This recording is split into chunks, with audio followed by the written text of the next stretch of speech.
We are live. Okay. Dr. Paloma? Right. Okay. Good evening, everyone. She's sitting over there. Welcome to the Clayton County Library Board of Trustees monthly meeting. Today is February 13, 2024. My name is Matilda Dunn, and I am the chair of the Board of Trustees. And Andre has let us know that we're live. Yes, we are. The meeting is being live streamed on our Clayton County Library's YouTube channel. We currently have announced that we're currently a board of 10 members with the resignation of Vice Chair Wade. We want to take this time to thank Trustee Wade for her service to the Clayton County Library System as a valued member of this board. We hate to see her go, but we completely understand. So the quorum for us will be 6 members, and we do have a quorum. Let the record also reflect that we currently do not have a secretary, and now we do not have a vice chair. Thank you so much to all of the members who have stepped up the last few months to take a few minutes. I do want to say it's discouraging to not be functioning at our full capacity. We do need a secretary, we do need a vice chair. And to have an executive board right now that's just one member is so insane to me. So I hope that we're able to rectify that as soon as possible. If anyone would like to be the vice chair or the secretary, please see our nomination committee, Dr. Paloma. So in the absence of the secretary, I will announce that we currently have a quorum, and the time is, the meeting is now called to order. The time is 6:03 p.m. And thank you, Trustee Emily, for taking the minutes today. Trustee Henry, click back. That's what's up. Next on the agenda, we will have a prayer. Dr. Paloma. If all hearts and minds are clear, let us petition the throne. Our Father, we come to you as humble as we know, realizing that this is the day that you have made, and truly we shall rejoice in it. Now, Father, we come with thanksgiving on our heart. We want to thank you for what you have done down through this year, just the day of February the 13th, 2024. You have been mighty good to us. Now we need you to continue to put your protection around each of these branches and around the community at whole. Come in and the angels to protect the workers and the director. That we can't do it without you.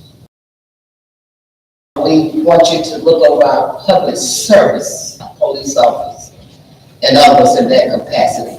We had many fallen soldiers on our levels of public service through the state troopers and through the police officers. We just ask you to comfort their family where they are in their sorrow time. Then, Father, when we have done all that you are asking us to do, please come in this room tonight to help us with leadership, guide us, and direct us with wisdom, and pour your anointing down so that we can share our gifts. And we'll be so careful to give you all the praise and all the glory. In your Son, Jesus' name, amen. Amen.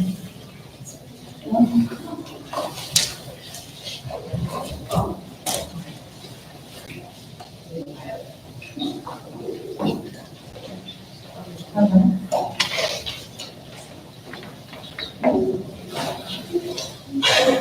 right, next on the agenda, we have roll call. Trustees, please acknowledge your attendance when you hear your name.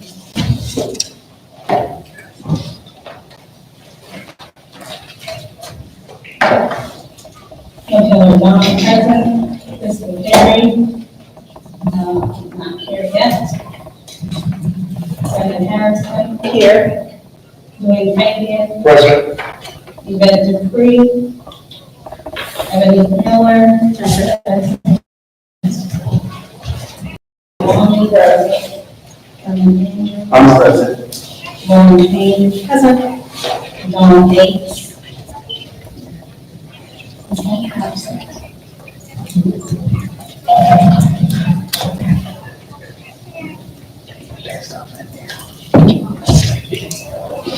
Next on the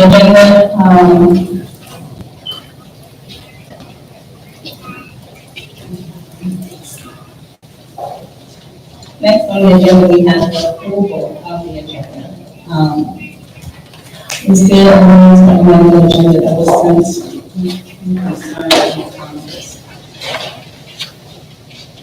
And it was intentional to skip the introduction of the newly appointed trustee. I just want the record to show because that trustee is not here. Is not present. He's not present.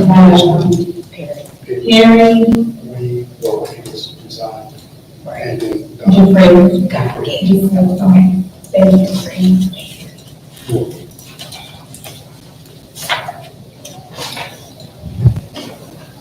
So listening for any edits to the agenda, edit, hearing none, we need a motion that we approve this agenda. Hallelujah.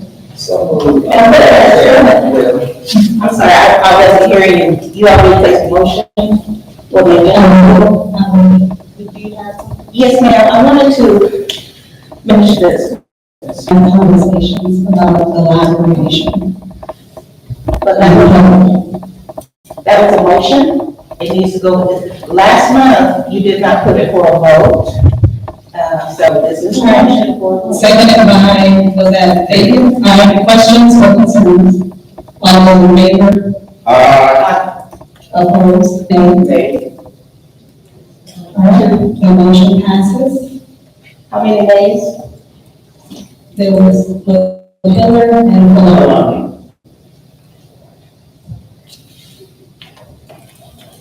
And where would you like to use that under unfinished business? Yes, ma'am. Okay.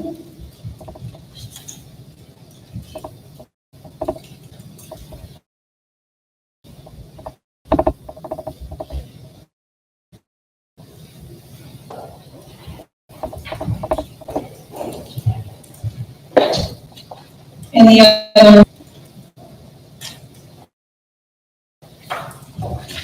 All right, I need a motion that we approve the agenda with the addition. I make a motion that we approve the agenda with the motions that I had to Clayton County Foundation. Library, just Library Foundation.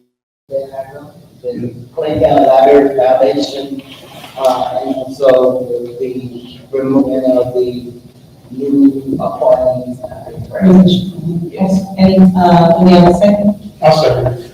All right, any questions or concerns? All those in favor say aye. Opposed say nay.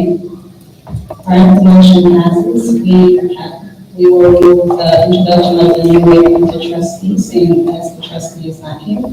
And under unfinished business, there's the library foundation. All right, next we have approval of the minutes from September 12th, 2023. I believe Trustee Harrison sent everyone the minutes. Do we have any issues with the minutes? I'll second. You see him? You say you did? I did not see him. Okay. Anyone else? If we're good, I need a motion that we approve finally the minutes from September. So moving, Madam Chair. We have a second? I'll second. All right, second by, Ms. Trustee Payton. Any questions or concerns? All those in favor say aye. Opposed say nay.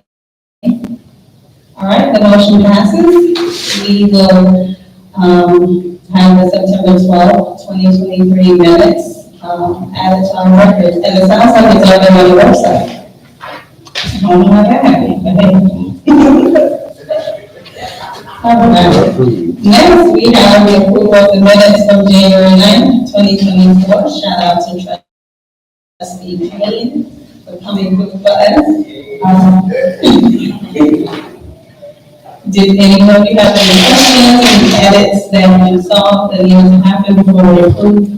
Madam Chair, I did see a correction in the name of the event, it's the prayer. Her name was Dolores Dunn.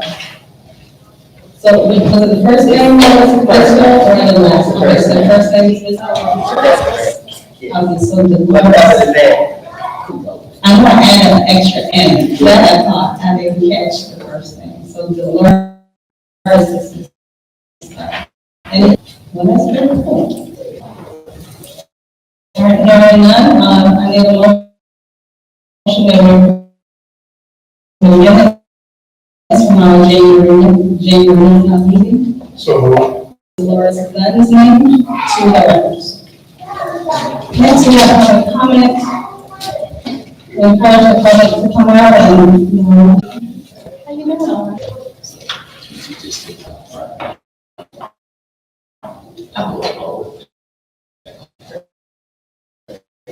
So it's already this way? No.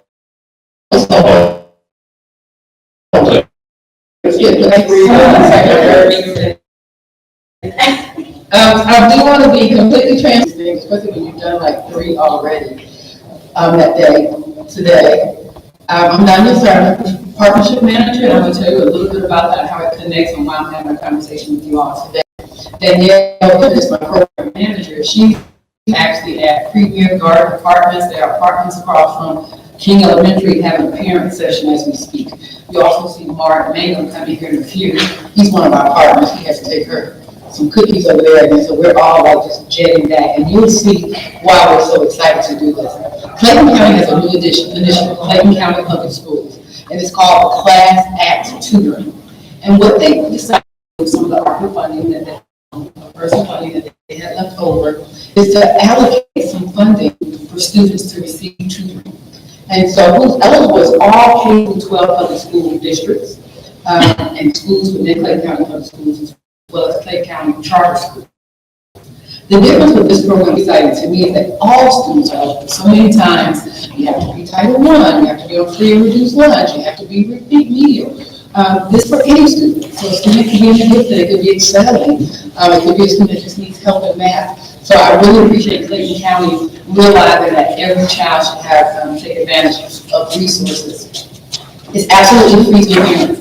Clayton County will allocate $1,000 for each student in tutorial services. They did an RFP process where they vetted a number of vendors and Study Smart tutors. And typically the biggest accessibility issue, and I'm sure Drew can talk to this, is transportation.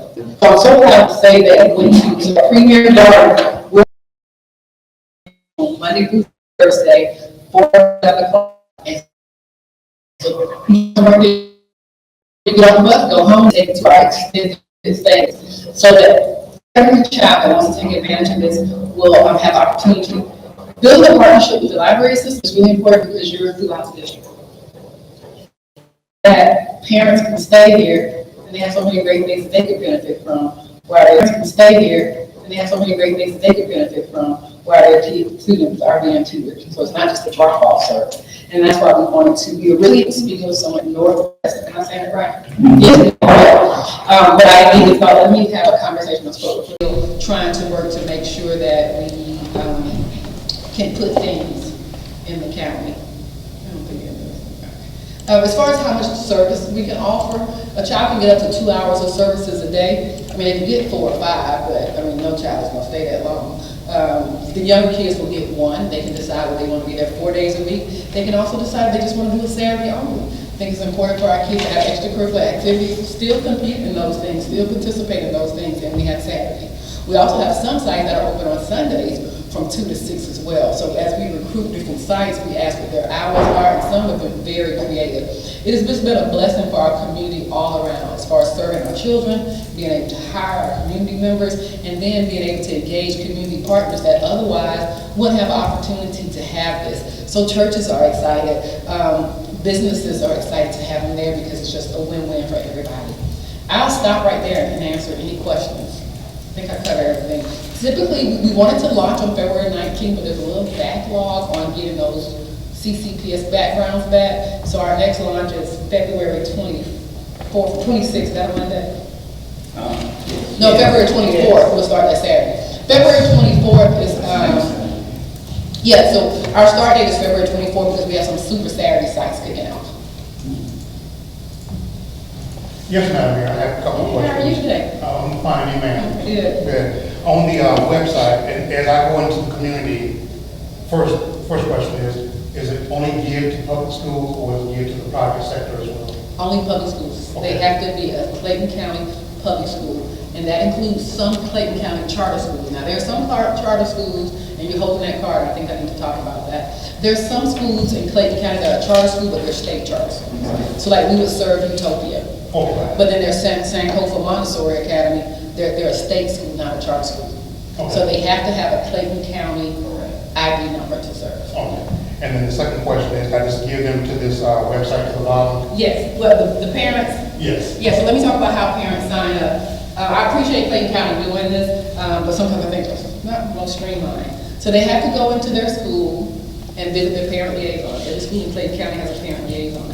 They'll visit the parent liaison. They'll give them a form. They'll complete the form, and they have to list their top 3 vendor choices. They're also given like a spreadsheet that has all the vendor choices, that have the cost for all the services, whether we're in person, and a website for them to go.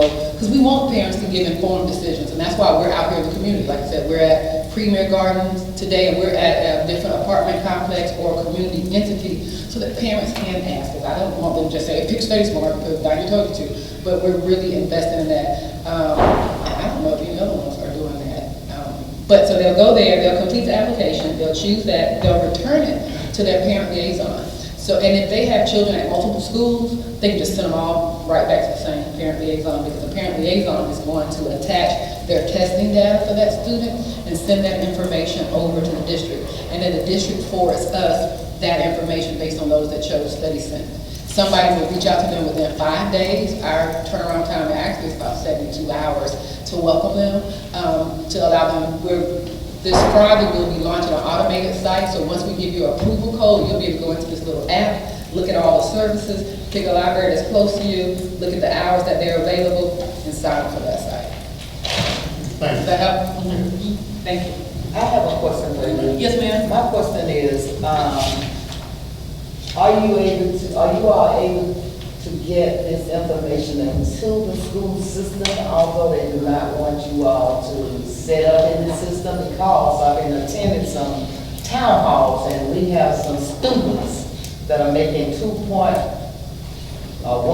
There's they come to more. And they are 11th grade and 12th graders, and that was really scary. And I think this is a phenomenal program.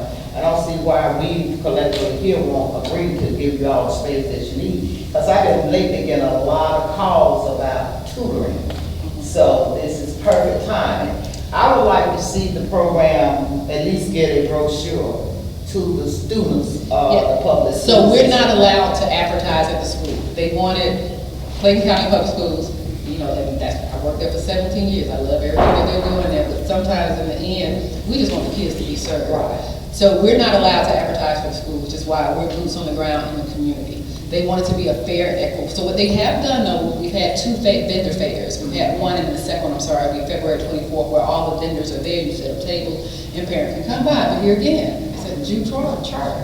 That means you have to get there. But we're being very creative, and we're targeting 2 populations that I don't think some of our other competitors want. Special education population. I believe that, I want parents to feel comfortable, if your child needs one-to-one. So we had I just left a parent info, a teacher information. We had a tutor information session, and 6 of those tutors were special ed certified. So even though we want groups up to 6, if we realize a child's needs will require one-to-one, then we'll allow them to give them one-to-one. The other population is high schools. High schools just don't raise their hand and be like, oh, I want to go to tutoring. They don't do that. So we're working on certain incentives. That's why we have a very targeted site, the Jonesboro City Center, where Tuesday and Thursday is just for middle school. So we're trying to do those efforts and those programs, especially some social media initiatives to really make sure that high schoolers come out. And that's one reason why we picked the Saturday schools too, because a lot of high school students, either 1.5 or 2.5, are engaged in some after-school activity, or they're working. So we want to avail Saturday, and we're working really hard to try to get some Sunday sites as well. So as far as timing and the availability, that is Monday through Friday. Well, that's great information. I do talk to Councilman AD a lot, so this is one of the initiatives that you were speaking on. Yeah, and so his youth city council is really pushing it in their school. So there's some creative ways that we get it in the school without me going there, but they don't want you to advertise. And so I thought of it, again, I love the district, and I'm so excited to hear this, but it's 50,000 students. It's 9 vendors.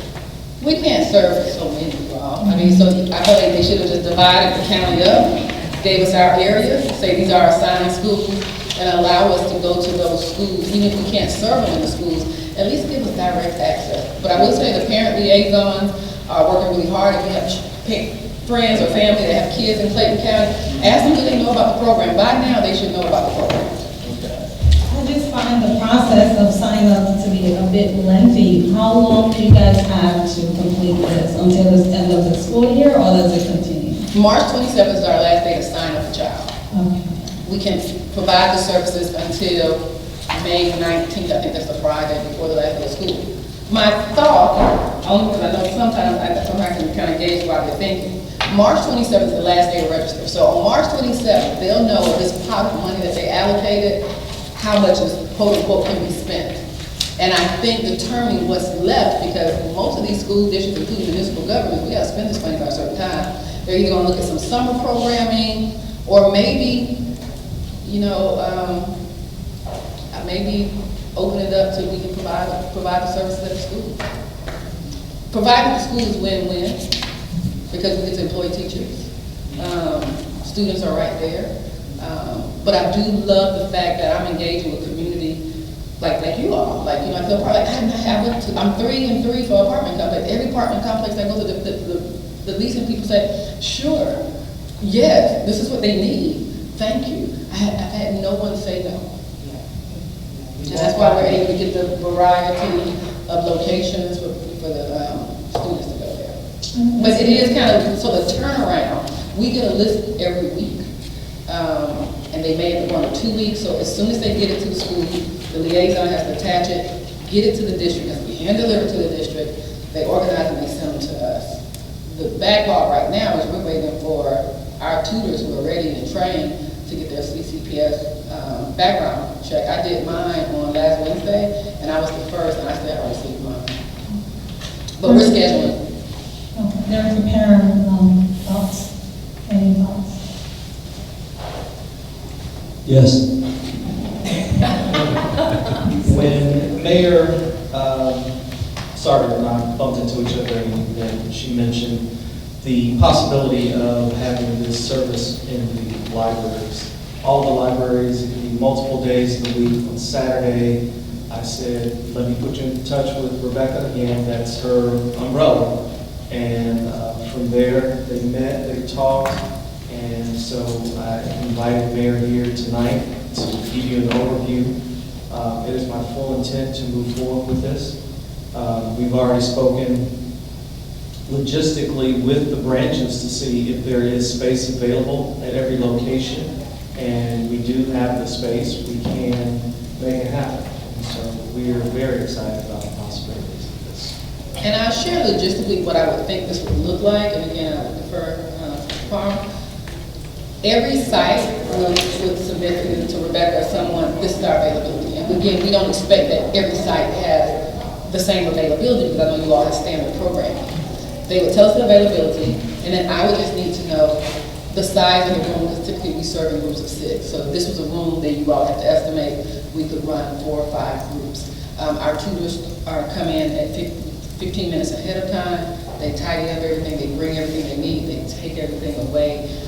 We would find out if there's technology available. If not, third graders bring their own technology because there's a post-test. So, and then we're getting ready to order some of these, what do you call those, retractables, to leave at the library system, so as parents come in, they can see, and they can scan that QR code, because when I think of visibility, other than a Walmart, that library gets it. They can come in and out.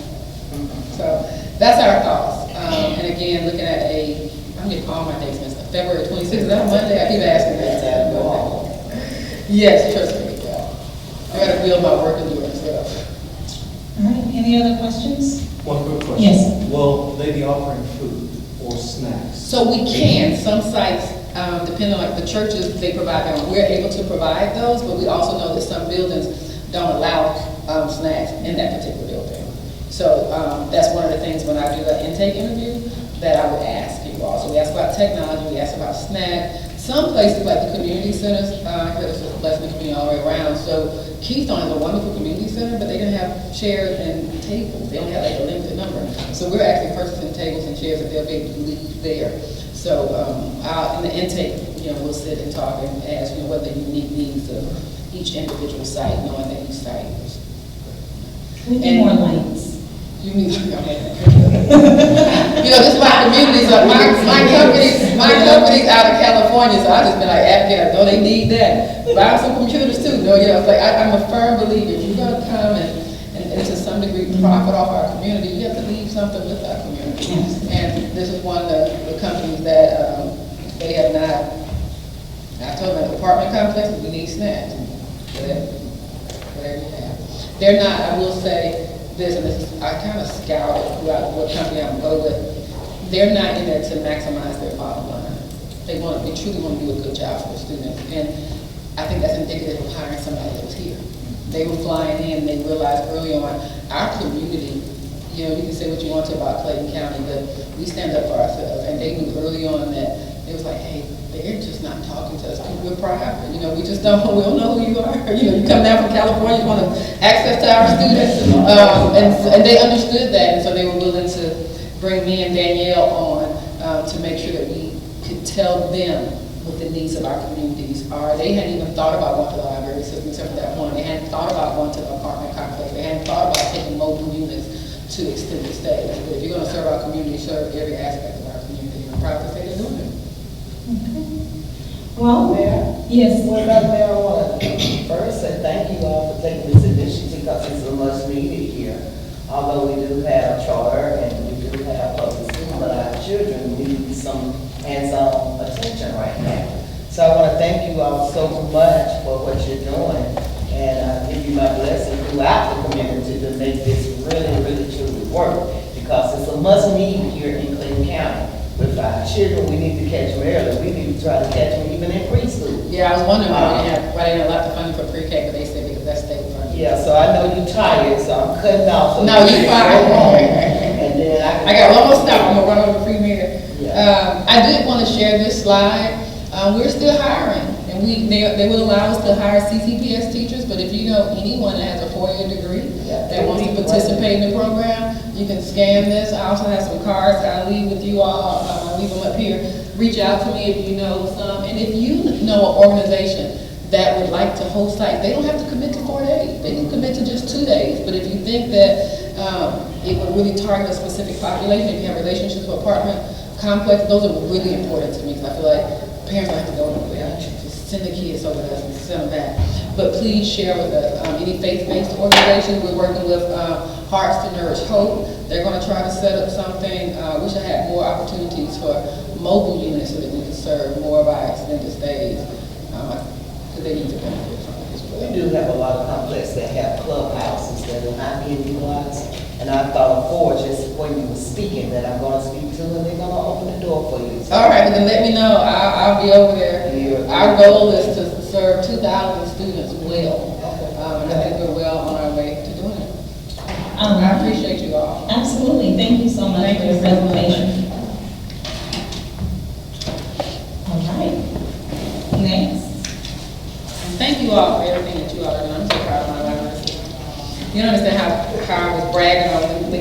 I brought the guy from California, no, when I brought, I wish Mark would come, but when I brought Jack, he was so impressed with the library program here. And was just so surprised for all the resources. And it was like at 10 o'clock and he was like, this many people are here at the library. I was like, just wait a couple of hours. But he's like, our library systems aren't like this in California. So I was really proud. There's my business cards. Make sure you all grab them. All right, thank you, Mayor.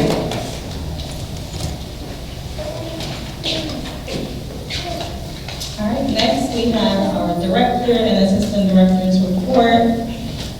We'll start with Ms. Stanley.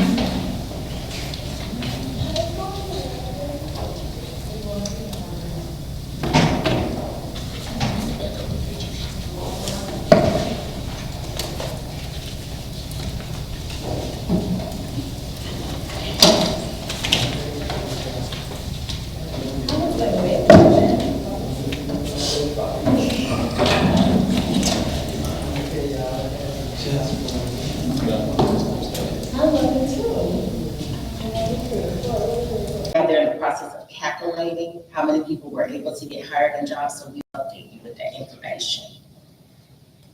At the Forest Park branch, Adrian Lane and Erica Ware, they attended the City of Forest Park Career Fair, and they showcased brand fused jobs now. This is in alignment with what we're talking about workforce development and also career readiness. And so that was absolutely wonderful. At the Lovejoy branch, Miss Angela and Miss Courtney, they perform evening story time. So just be mindful, and you will see on our calendar of events that we are not just having morning events, but we're having evening events as well. So we want to provide something for everyone. So they got a chance to read a book called My Aunt Came Back. And in one of the scenes, they had decorated fans, so everyone actually got a chance to decorate a fan. And it was really nice. It was a really good turnout. And so that was wonderful. Also, we celebrated Dr. Martin Luther King Jr. and they had crafts and several activities. And so it was really wonderful. At the Monroe branch, I was so impressed and I was so excited. They have what they call toddler open play. So this is where and I'm seeing, been there and we've done it. And it is so wonderful. It was packed. I was so shocked. It was so many families. And so you know how we were talking about before, getting families in, but people are coming out. We are providing the resources. We're connecting with the community. And so the community is coming out for us. And so we were just so excited. And so this was a wonderful initiative. And it was packed. I was shocked. I was like, oh my goodness. And so we got a chance to get capture pictures and all that stuff. And so that was wonderful. At the Northwest branch, they have a new initiative called At the Table. And it's a passive program, but basically it's about our community resources, setting up a table and then talking to patrons about what they can offer. And so, before our core group, they got a chance to set up just only informational, talking about different things in the Georgia community. Because remember, we have a lot of people who ride transportation. We are promoting carpool, so you can get some good initiatives with that. And so that worked out well. As well as they celebrated Dr. Martin Luther King Jr. with displays, but they also had a program called I Can Walk for Change. And they discussed the legacy and how we can continue to keep it going. And so that was absolutely wonderful. At the Riverdale branch, Assistant Director Mr. Coleman and Jennifer Wynn, they went to set up a table at Sequoia Middle. And what they had is they had a dialogue with dads. And they got a chance to talk, and it was just really wonderful. I know Chairman Turner was there, and Chairman, Vice Chair Davis was there as well. And so they got a chance to talk to dads, having this dialogue. And so Mr. Coleman is a dad, he got a chance to engage, and it was just wonderful. Any questions for those reports? I don't have any questions. I just want to go back to the topic, and that's what I was speaking of to the trustee mayor about catching them early, catching them in something, get able to come into life. I'm a mother, and I did what we call my son, so my first book reading. I read while my son was in my womb, and you know, it pays off. And I was glad to hear you say that it was a great turnout for the topic, because sometimes we omit our younger people to go to reach the village that are walking. But I would love to see more of that throughout the branches with the newborns and the toddlers. I really would, because that's the most valuable time of their life. And we do have our learning spaces. And Yes. so we know we have our learning spaces at our Forest Park branch. Yes. And we also, and that's Wednesdays from 3 to 5. We also have them here at headquarters Thursdays from 10 to 11. We have them at Riverdale on Thursdays from 10 to 12. But also, and we'll talk about some other things, but yes, we have initiatives because we know that you have to catch everyone early. Yes. So that's what we want to do. And so we want to support you throughout any age, but we know that we can really get you when you're younger. So yeah, excellent. All right, so we can move on to the virtual services board report. And as you can see, and I think we talked about it a little bit earlier, the Board of Trustees meetings, the video recordings of the meetings have been uploaded, so that is a year. And so if you go to our website under About Us with the Board of Trustees, you will be able to see those videos and those minutes. Can I ask a question about that? Are those embedded from YouTube? So basically they're not stored on the library server, or how are you? That is correct. They are So are they then visible on both, on YouTube? on our website and on YouTube. Yes. Okay.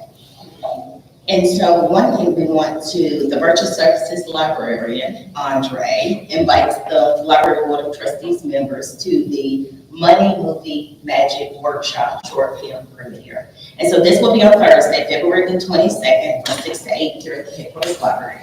And so we're very excited. So this is the film and video production classes. This was a 9-week series. And we're going to celebrate the students that completed their projects and get a chance to view their projects. And so we're very excited. We hope that you can make it. And so you shall be receiving your invitation very shortly. What time is it? That is going to be February 22nd from 6 to 8 here at the headquarters library. I thought you said 26. Oh, 22nd.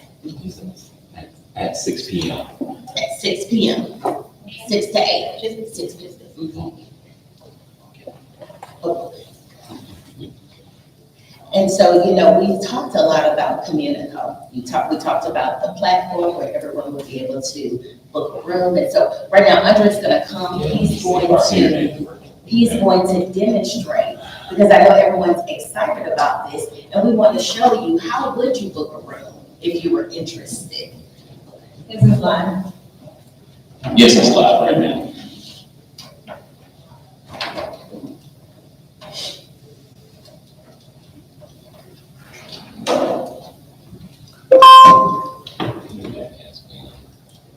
Going in and out tonight.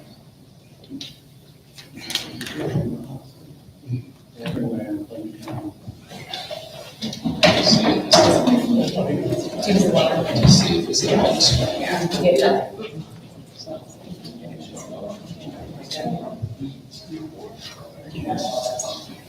Interesting. So what's the name of the website? So you go to claytonpl.org and you can go on to calendar.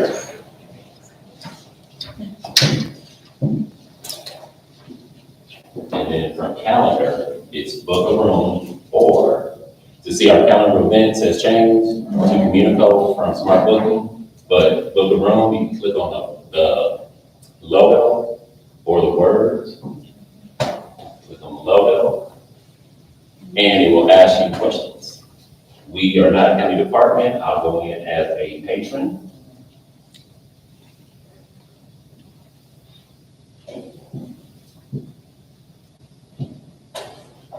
And from here, you can see what is available, what is dark and not available, what is bright is available in 1 hour on that day. So we're gonna go 2 weeks from now, March 5th. Now we see a lot of blue is available. So we're gonna try this room right here, headquarters meeting room. Let's try from 2 p.m. to 6 p.m. So it turned green for me. So that's saying this is the time that I want, and it's giving me time for setup in yellow and time for cleanup in yellow. So we're also going to see what is available: chairs, tables, this touch screen. It's telling us where we are, the width of the room and length of the room.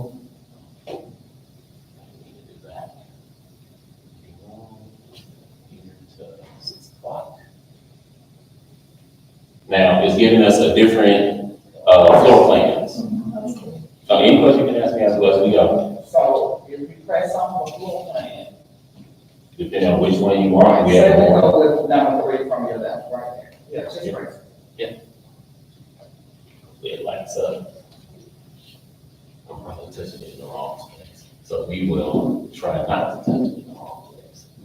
And we will touch this one. There. Yeah, okay. And it'll tell you good for meetings where face-to-face interactions. There will be additional things that we want to see. So I can choose from different things. I think I want full coffee, dry erase, HDMI, PA system, presentation mouse, standard whiteboard, board, full works. From here, we've chosen our room, we've chosen our location, we've chosen our dates, we've chosen our times. Then it's going to ask for my personal information, and that's where you must have a client's card, Clayton County resident.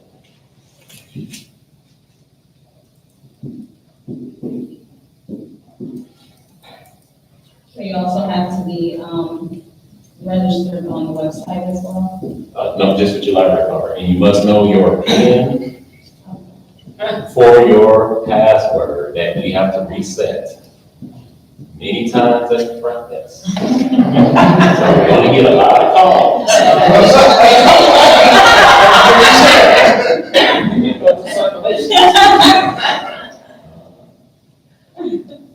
think I just typed mine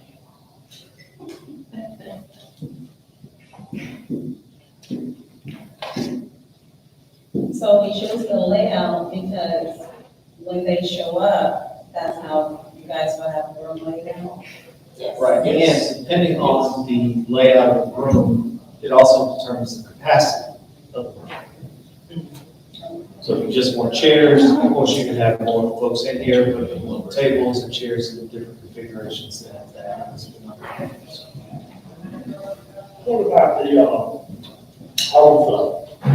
If they come in and say they want, say 50 people, and set up 50 people, I have for 55 pounds. I know that that causes it with extra chairs, but just. Will accommodate as best we can.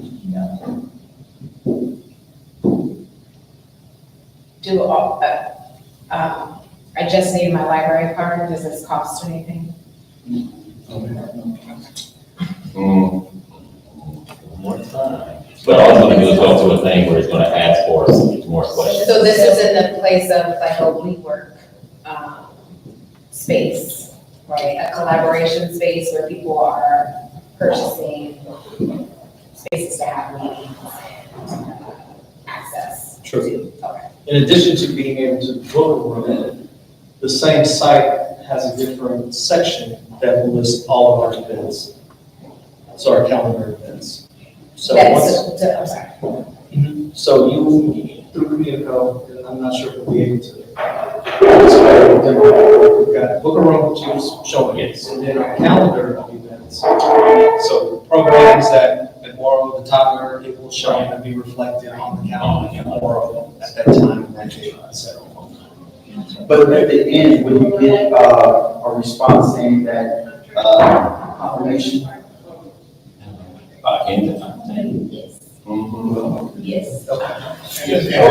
Does this replace When you finish the whole. but it's still to 2 weeks in advance? Well, The standard policy is, yes, in order to be able to book a room, we're asking that you book the room 2 weeks in advance, 14 days. Okay. However, I say however, because there are times where the rooms are not being utilized. If you came in, let's say tomorrow, and the meeting room was vacant, it was available, we're working with the librarians now and the branches to be able to override the communicode to allow that to happen. Director Parker, Yes. at one time, I thought we had made a decision that the meeting rooms would be reserved for nonprofits. So now anybody can come and reserve a room? If you have a valid Clayton County Pines Library card, that is in good standing and it's 18 or 21. 21 years old. If I may add, please, I think when we started over, the meeting room policy, we all agreed that you just need to have a Pines card. My question to go back from what Trustee Andrew said was, at the end of this transaction, are there a confirmation number given at the end of the steps? I don't know if the confirmation number is given or if a confirmation message is received. And then will an email be sent? Yes, the email will be sent to the person because you fill out your name, address, telephone number, email, contact, all the rest of your contact information, and you will receive the email, and then we will know that the room is booked. And if I could follow up with that, each site, that person that deals with that meeting room, so it could be that manager, that senior, then they will receive confirmation to be able to contact you. So on site, so if you book a room at Forest Park, then the Forest Park manager or the senior will contact you. Okay. So if I'm having a recurring meeting, I will need to do this every month, or is there a repeat button or recurring button? So I think the rule that you can only have 2 meetings within a 3-month time period, and you can only go you cannot go more than 6 months out. you can only have 2 meetings. Within that month. And that's so that sometimes we have people back in the past that would book the meeting rooms every Saturday. So to accommodate everyone within that period, you can have 2 meetings. Do we have that policy explicitly somewhere, like Yes, on that it's first stated on page? Yes. And again, 14-day booking, which is on the policy as well. Instances like that where if a room is available and you wanted or needed to book it for consecutive Saturdays or Thursday evenings, then we would work with you to make that happen. And I will give kudos, because I would say, since we had that meeting, I'm gonna do a couple of things in the library, a couple people called, and asked me for my library card, and they like, nah.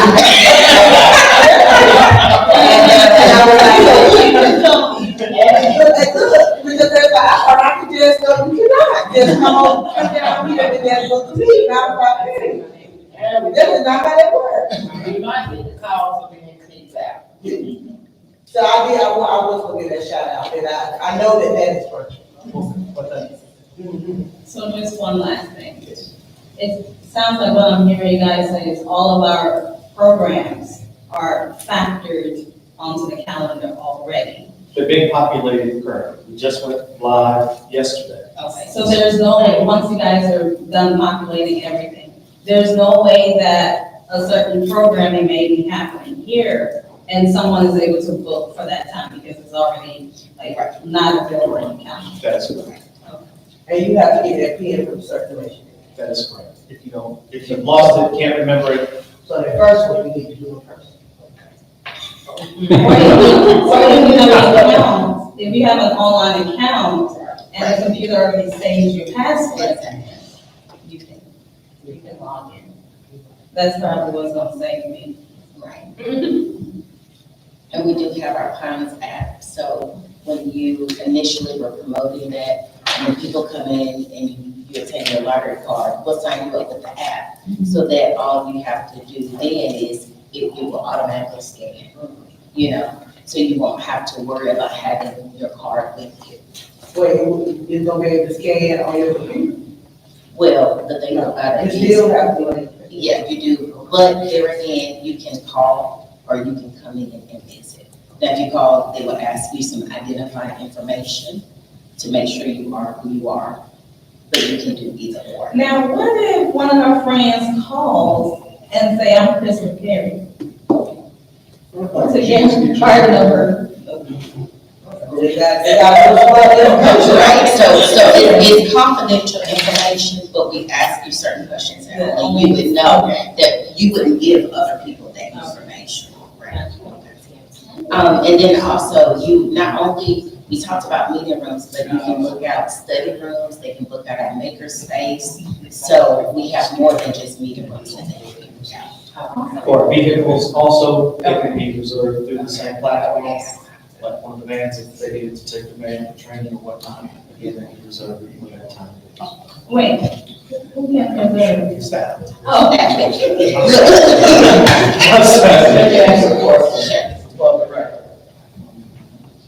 Could Kristen take her card and allow me to use her card and give me all her personal information?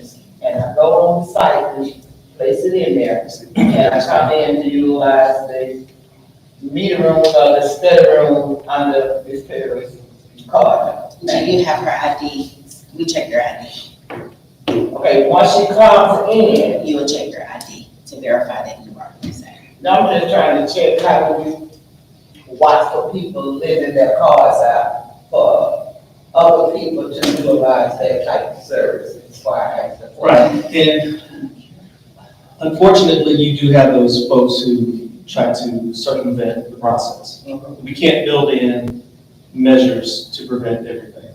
We would hope that either in good faith or if you wanted to help a friend out and gave all the relative information for them to use your card to be able to book them. Is it against policy? Yeah, but is it also utilizing space that we want folks to utilize? Yeah, so would we put you out or call the police? No. And so we'll work with Ms. Perry on keeping your information.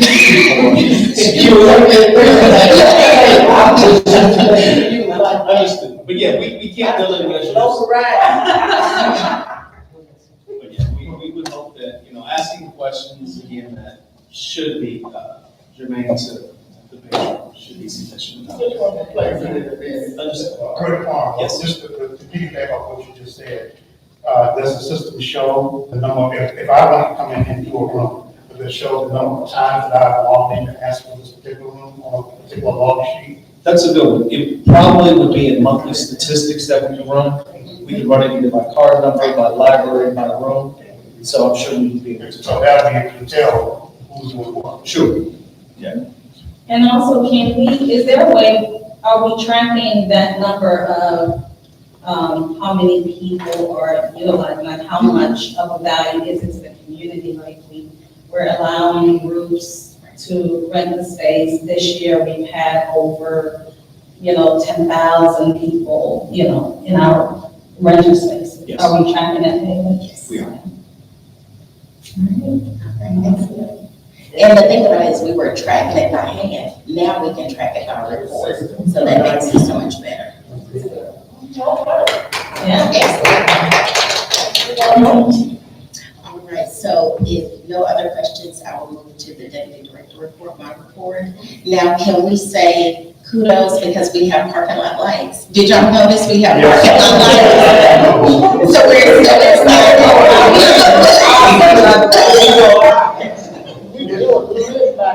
Let there be like.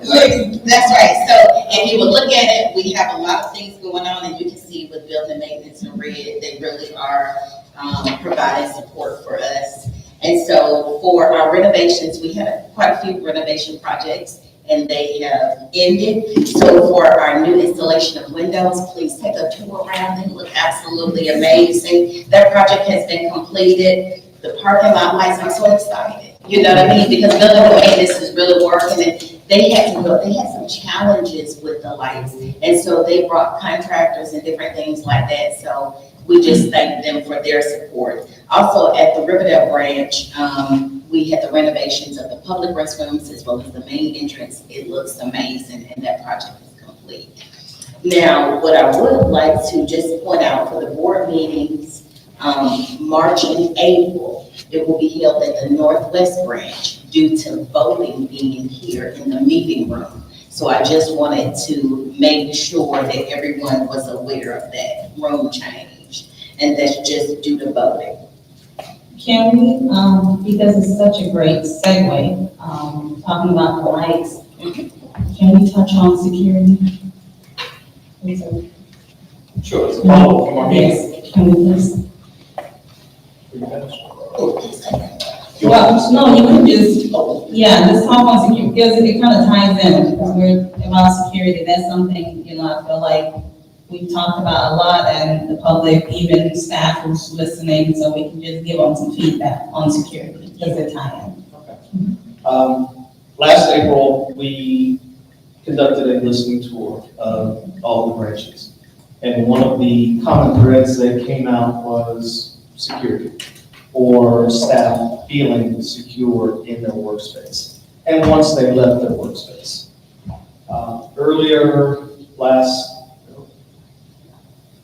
Recently, there was an incident in Forest Park area, which was very close to one of our branches. And the subject, although apprehended miles away, there was a lasting sentiment among staff that safety and security is still an issue. We had a meeting at the branch this past week and spoke with staff, allowed them the opportunity to express their feelings, their ideas that we could possibly take in order to mitigate some of that.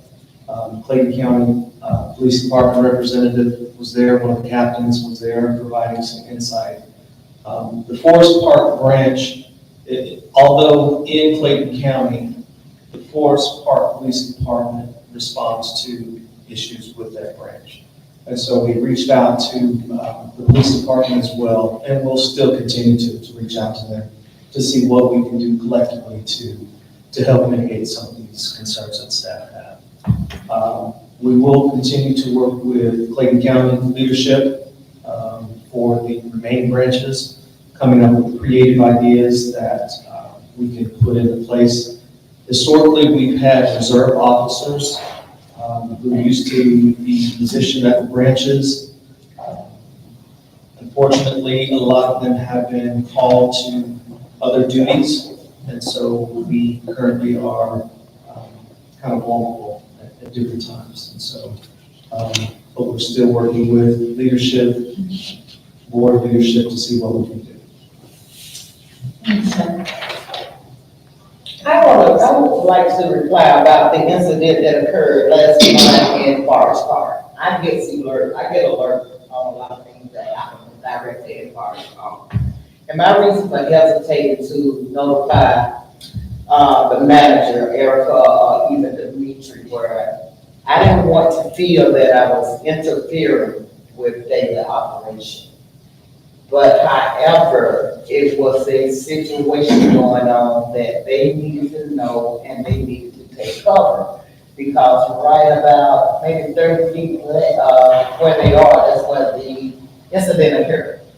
However, it moved over and shifted on the opposite side of the north side of Forest Park. But nevertheless, when it first happened on West Street, which is directly less than 30 steps to our branch location, I apologized. I went to the library and apologized to them because I could have called and said, hey, you guys get in touch with Scott, you get in touch with Stanley, and let them know there is a emergency, and send them their app, which I did give to that branch manager, the app that I have that notified me.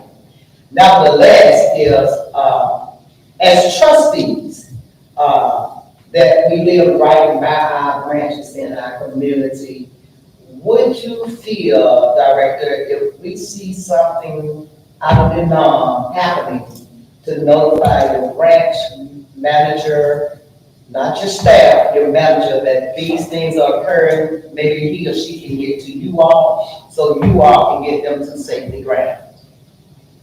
I think I would prefer you contact me as the first line, and then we can form a strategy to communicate to the branch or send support resources to them. My other thing, that's why I didn't report it, because I didn't want to get into their operation. But here you have a shooting going, less than where you and I are sitting now. And it takes me 3 minutes, 4 minutes to call you. The incident is taking place right now.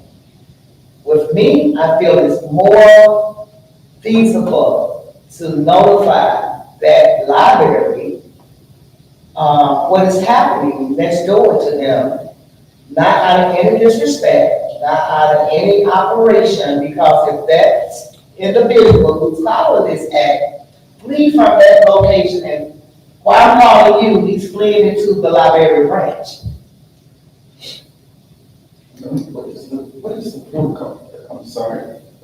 I just want to know, is there a current protocol in place? I know with the school system, there is one, and then you go into lockdown. Right. Do we have a procedure, protocol already established? We follow what the advisement of the police department is.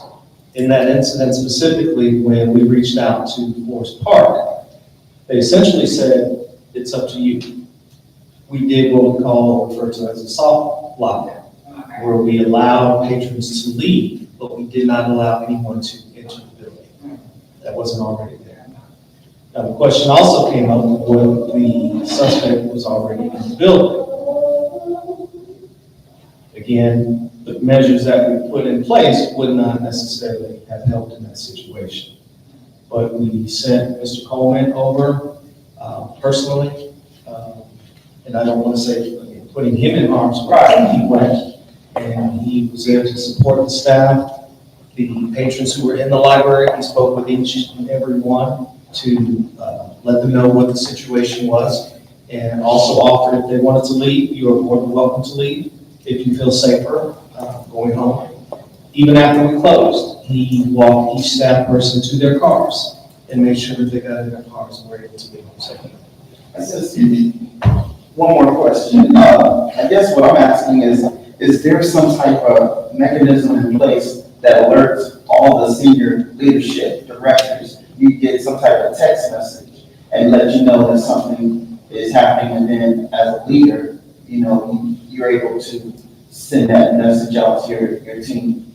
I think that's what I was going to ask as well, just to go on the app. Maybe like the first step is to make sure that everybody has access to the app if they already know, and then if there are drills that are already in place similar to the school system. There's also, like, I just sat recently in a meeting about a national, I think it's called NOAA, is a website that is about weather alerts, and then we all had to put that on our phones or register for that. So like the resources that are able to alert directly the manager and director, so that you can then move forward. Right. So I don't know if that already is. So what I would, At that meeting, that's where there was a breakdown, because it would have been wonderful if we were a part of that correspondence that went to the school system that allowed them to take effective measures for safety. But the director was not aware of the situation for quite a while. So I agree with you guys. If we can be a part of whatever alert that goes out, you and your leadership team, because for the staff to be feeling as invalid, for them to be feeling that way, it's just. Sure. Now, the sheriff's department does have a text alert system. Nothing went out that day for it. True. And again, Trustee Palami, being a resident of Forest Park, has that particular app. Yes, and I will share it with the deputy, so that she can share it with you, to share it with it. And moving from that subject matter, that's resolved, we turned right around and had the same thing happen in Riverdale, where a inmate, convict escaped from the hospital right around from Riverdale branch. No alert went over to Riverdale, because I was in Riverdale area that day.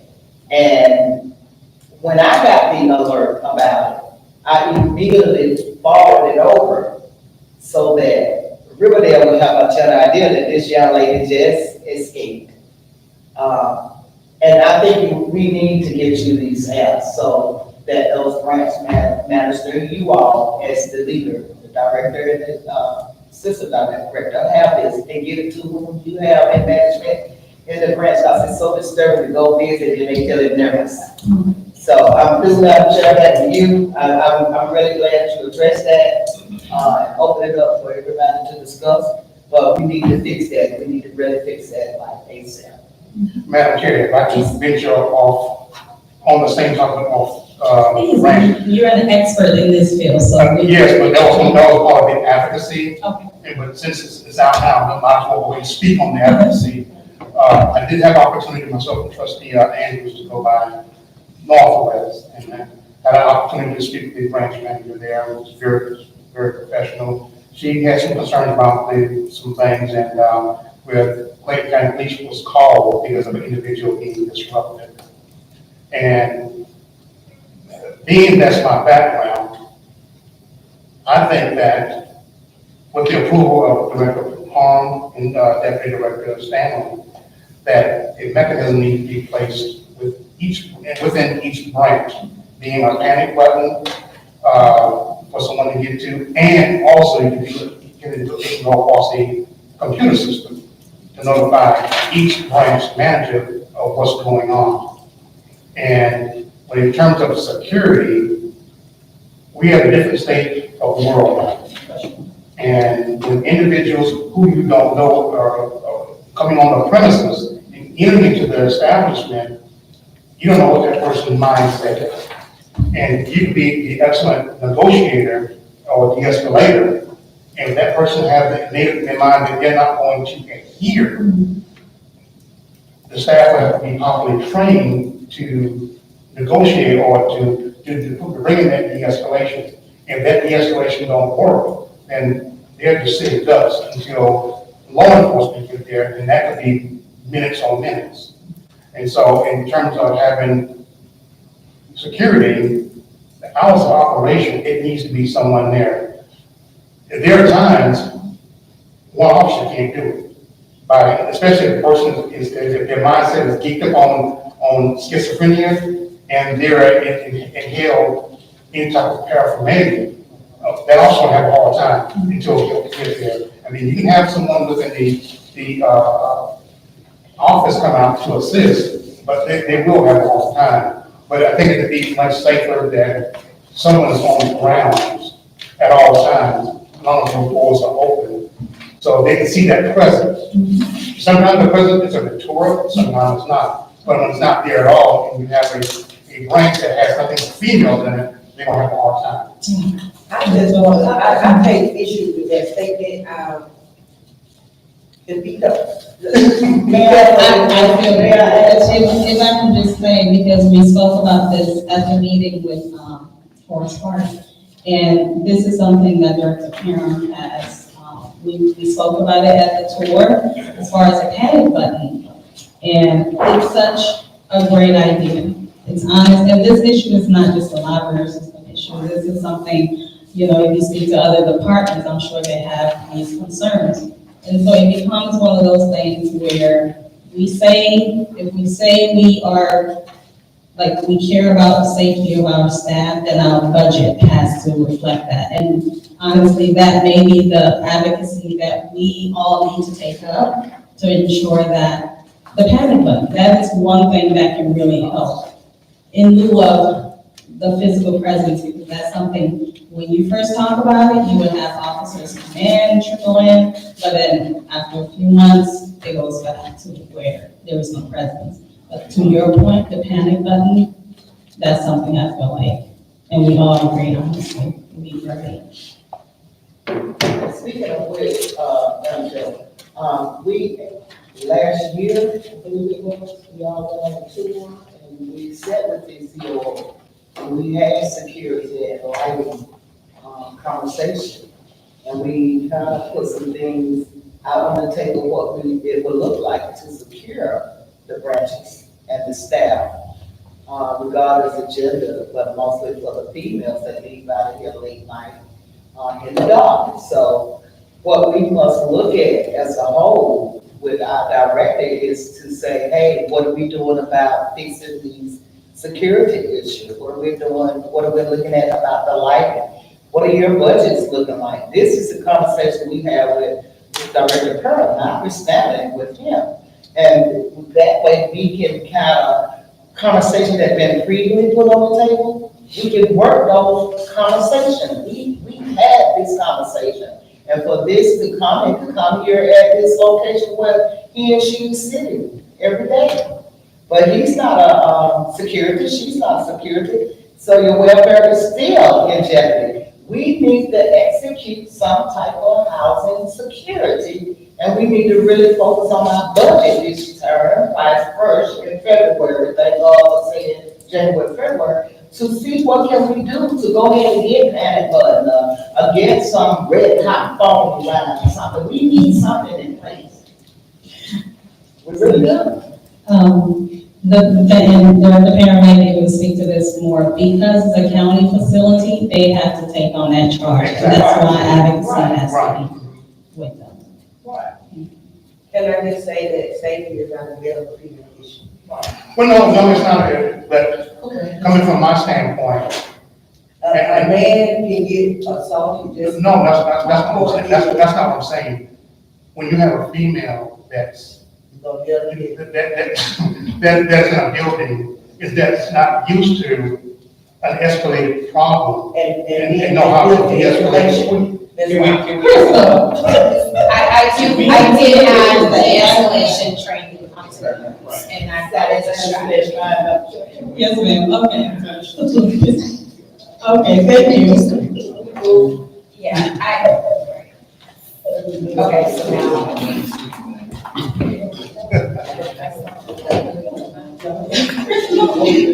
You know what you meant. Okay, so now.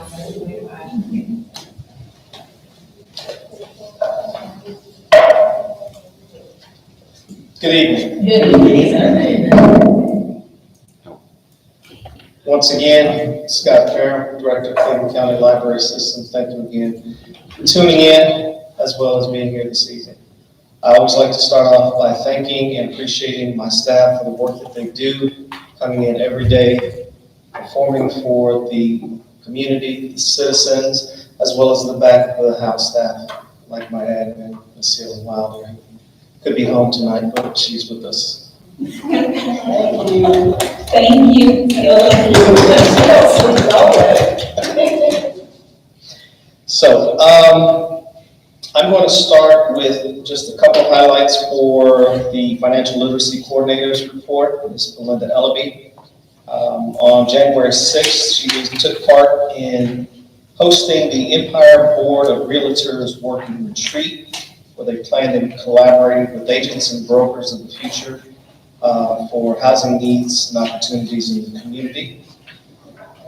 One of the other bullet points, briefly, is on January 15th, she took part in a family vision board workshop, talking a lot about financial literacy and how you plan to get where you want to be in the future. January 13th, there was a homebuyer seminar at the Morrow branch.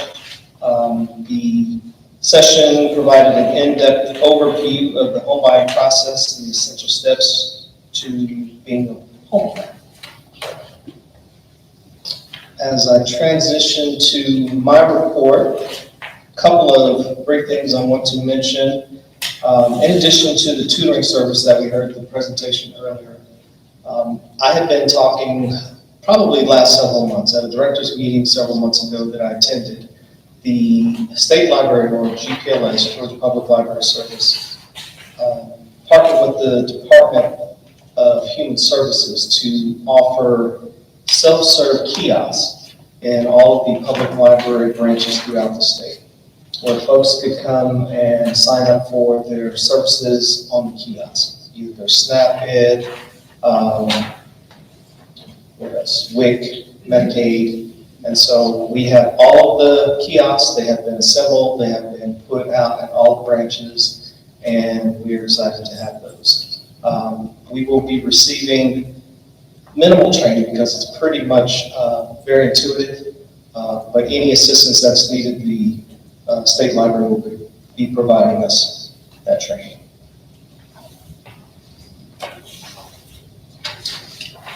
We'll get to that in a little bit. As Deputy Director Stanley mentioned earlier about vacancies, we're almost fully staffed, and it is incredible. One, incredible that folks recognize the good work that we do here and want to be a part of it. And we want them to come and we want them to stay. And we want to help them excel, help them achieve. And as they achieve and excel, collectively we all do. So the Morrow manager recently on board, I met with her the other day. Yes. An offer was made for the Riverdale branch manager recently. He accepted. He will be moving from, I think, North Carolina. So again, we are very excited, again, to have these folks on board and to be in full capacity just about. So kudos. Question, Yes. the meetings that are you having those meetings with all new hires or only at certain managerial level? How are we calculating our efforts to be more, there and encouraging and empowering of our staff? Great question. I meet with every new hire, individually, personally, one-on-one, get to know a little bit about them. The interview process is over, but again, trying to get them to know them on a personal level. And again, letting them know that unless I have my heater on, unless I'm trying to maintain the heat in my office and my door may be closed, outside of that, we have folks who are here willing, able to talk to you about any issue that may come up, because if we don't know about it, we can't resolve it. So, yes, that's a good question. We have quite a few MOUs that we will talk about later on in the agenda. I did want to also address or talk briefly about budgeting process, as Trustee Kalani mentioned. Some of the things that we will be asking for, the bookmobile position for a bookmobile driver, a part-time assistant to help with that, funding for programs, additional professional development, travel and training. As Deputy Director Stanley said, we had 2 staff attend a conference this past month, but there are a slew of conferences coming up. And our professionals, our non-professionals are very interested in professional development, and we want to be able to send them to the conferences and the training that they want and that they need. And so it's very important that we are able to fund that. When are we expected to have the bookmobile? Do we have like an estimated? Not yet. I reached out to them 2 weeks ago, and I'm waiting to hear something firm.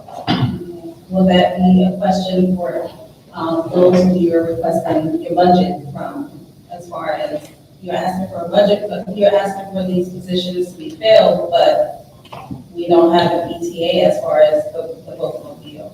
True. So by then, we will have something substantial? That is my hope. And if not, there is a period of training. Okay. This is a very new position, and so there will be some extensive training going on. And we do have the budget for the bookmobile? Oh, it's already paid for. Yes. You said that, I'm sorry.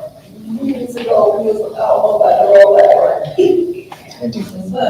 Thank you, sir. Sure.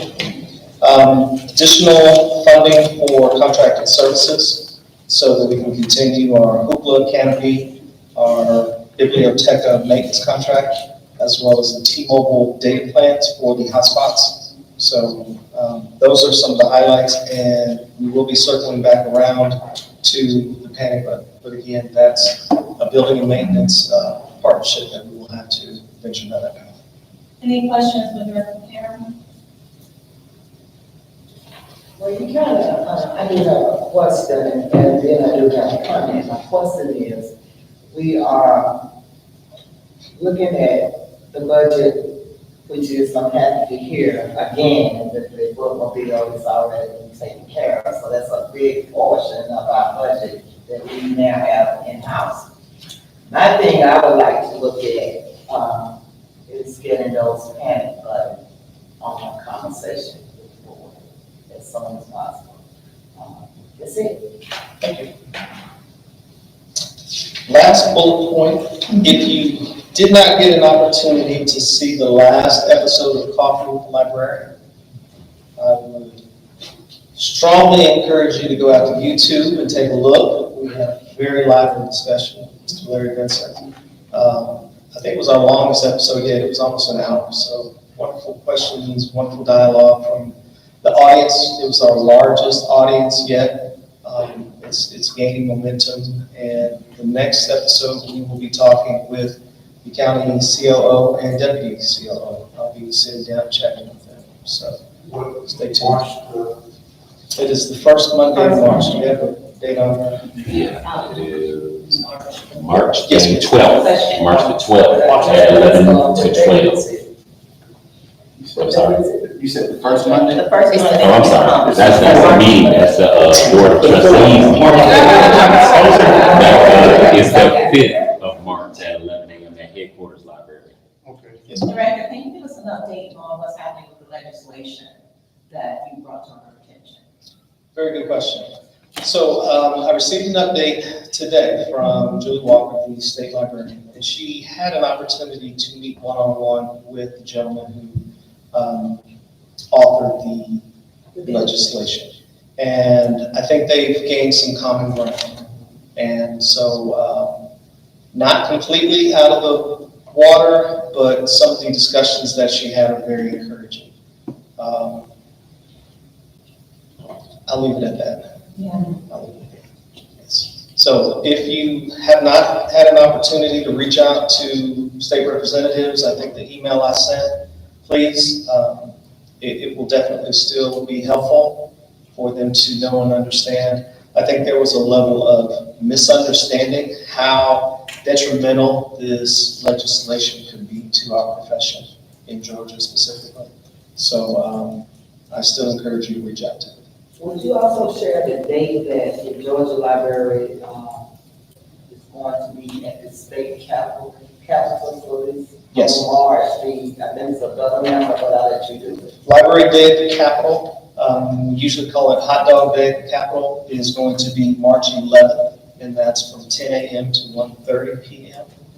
That is a day where librarians from across the state go to the Capitol to talk to their representatives and, again, to encourage them to continue to fund the libraries, continue to push and be advocates for libraries and library services.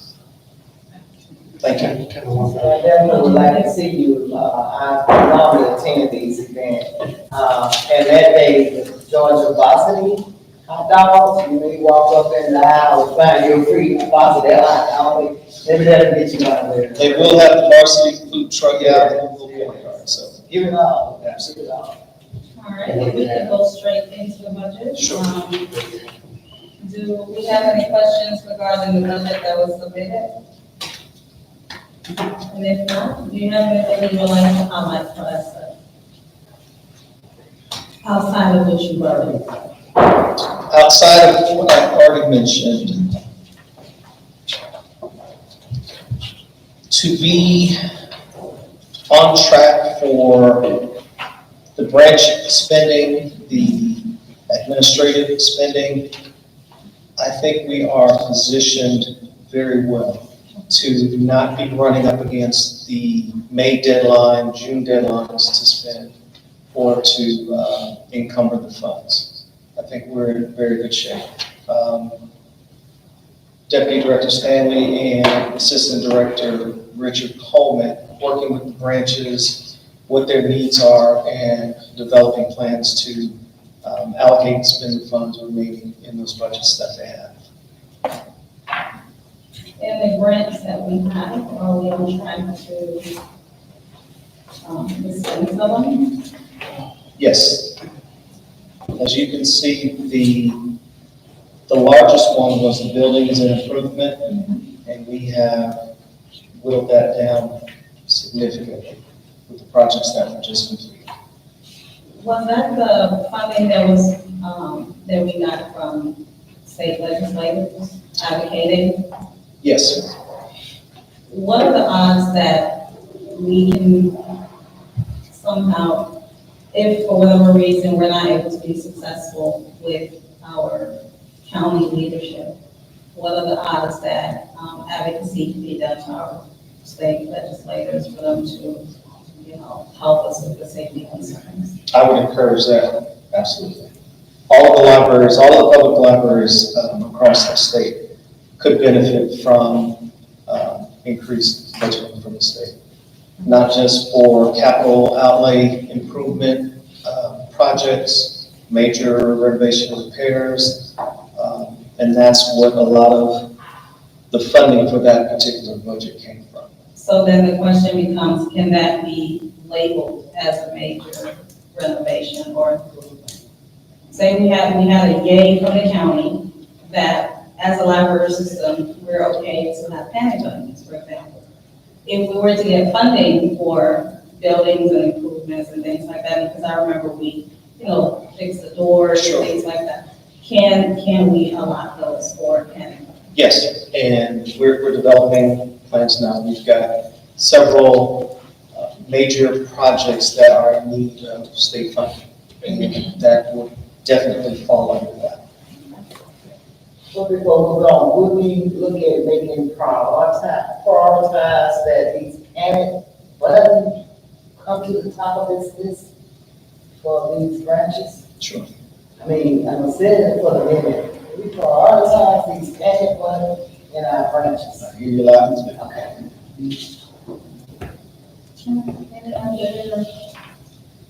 Come in.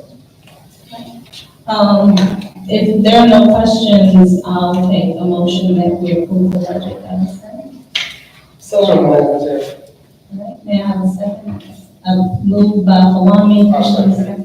Any questions or concerns? All those in favor say aye. Opposed, say nay. All right, it's unanimous. We have approved that the February 2024 financial report be added to our records. Next, we have committee reports from the board members. We'll start with advocacy, and Trustee Fagan had already started. Is there more? No, that's gonna be it. Did any of you want to speak on this beautiful award that we received since you guys were there? I won't speak on it, but I mean, I want, well, now I want to speak on the whole thing. I just want to do that. I just wanted to acknowledge Yes. something I wasn't there, I don't think. I just want to first give a shout out to Trustee Harrison. It's my understanding that school board member Joey Phyllis Cooper reached out to her wanting to do something for BOT. And so she gathered all the information and forwarded it over to her, and that's how the award was presented and it was given to us. But not only to say that, I know that we are, in my opinion, is a good board. And not only that, we have good staff.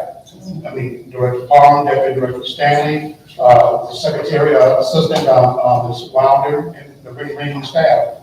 They have been also supportive throughout the year since I've been here. And it's not a board meeting that I go to for the BOC that they are not there. They're there each time when they're not here. And so I just think that a shout out goes to Trustee Harrison for her dedicated service, for getting information over to board member Tillis, and also our staff here. All right, well.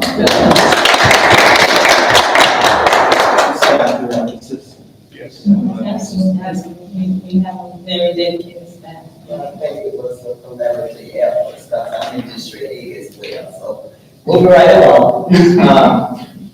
We also had some certificates for some of the trustees that wasn't present. Yes. And I'll turn mine over to the chair, if you want to share those. It's nice. Yeah, but I do have Trustee Miller. And I have a couple of them as well. I'm just driving a different vehicle tonight, so I'll make sure I get them here. Thank you guys so much for representing as well. Yeah, that's right. You know, we don't get awards much, so I don't know what to do, but you guys, here's the plaque, and I believe you can display this for us. Read it. Yes.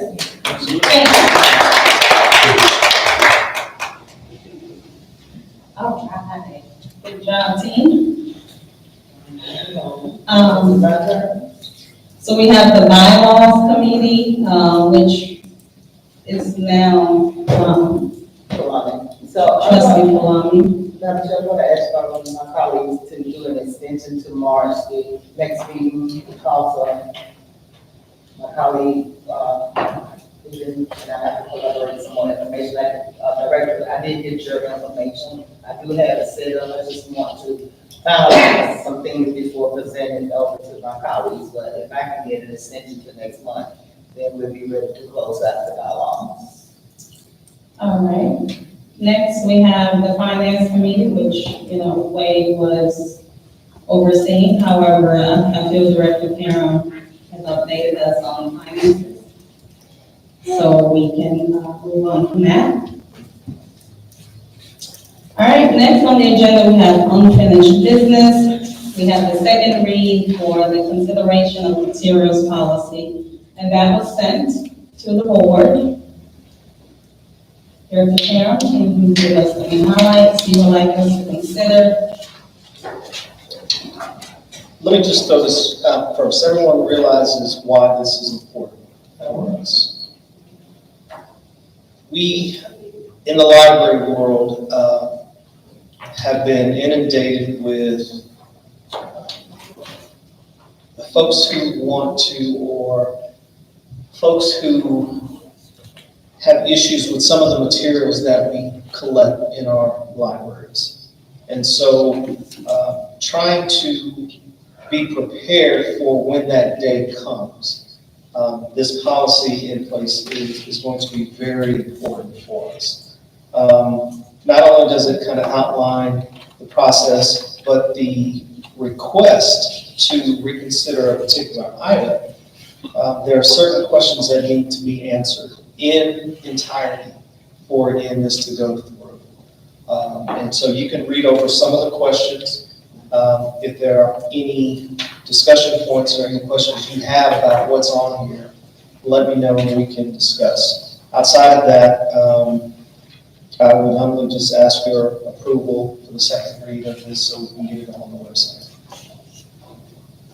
Okay. Then we have an opportunity to read the document that was sent, and if so, do we have any questions?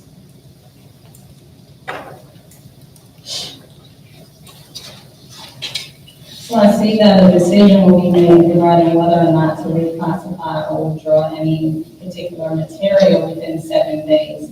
Does that mean we have a board who's doing the review? Yes. And how was that board selected? Is that just staff or does it include community members? It is staff.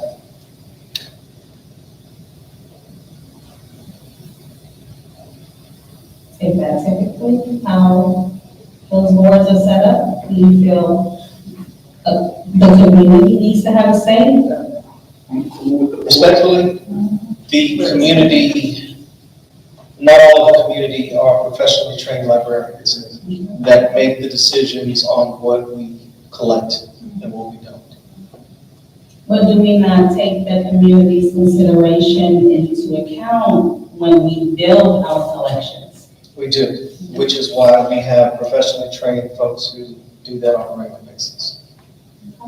But is it any way that we can have a community person sit in with the expert to listen in or even give community feedback?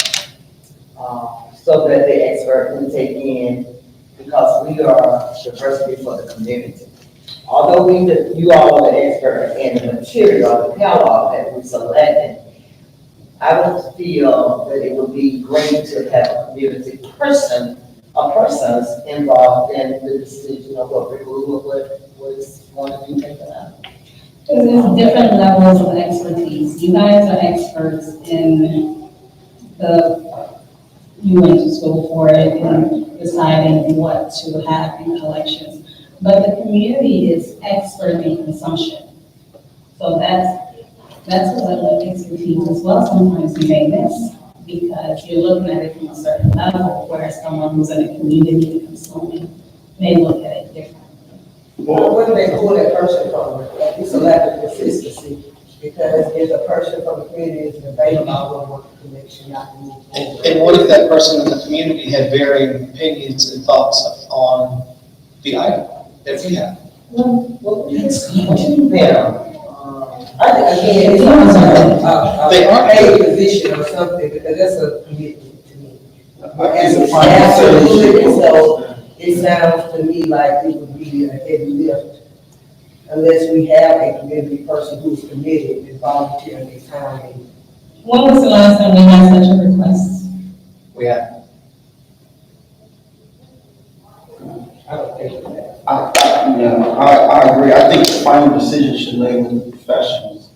I agree that perhaps there'll be some community input, maybe, saying what we would like to see, but I think the final decision should always lie with them. And honestly, the final decision will lie with the staff because, depending on how many people you have on that board, you're just asking to have one member of the public represented. Again, part of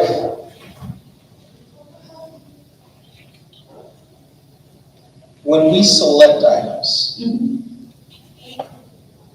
there's no member from the public essentially on a committee involved in that process. But you did say that you seek out the public's opinion as far as what to. And we seek their opinion if it aligns with what we are agreeing to put in our collections. We often get things and items that folks say, oh, I want this in the library, and we have to disregard that. So we are using community input, our community demographics, our expertise that we've been professionally trained for years to rely upon to select materials for our different areas in our community. And I don't want to change that. We can have further discussions about if this ever does happen, that person to be the spokesperson for consumption. However, we spend a lot of time selecting it. And a lot of thought behind selecting it. And so I will listen. And I just want to say, I'm not saying that we have to. I'm just saying this is where we have those conversations. This is the space for that. Whether or not we involve the community in such decision making. So I was just curious. You were saying? My thought would be, wouldn't we be expected to represent the interests of the community if someone were to try to appeal their decision and bring it before the Board of Trustees? So he still has the library system still has a community representative voice. It's not professional librarians in that process. Yeah, if they decided to go there. Is that part of this policy? Is it in there? It is. Yes. Well, I thought I would just, open the floor for hours about thinking. Yeah. Just running off of what I read.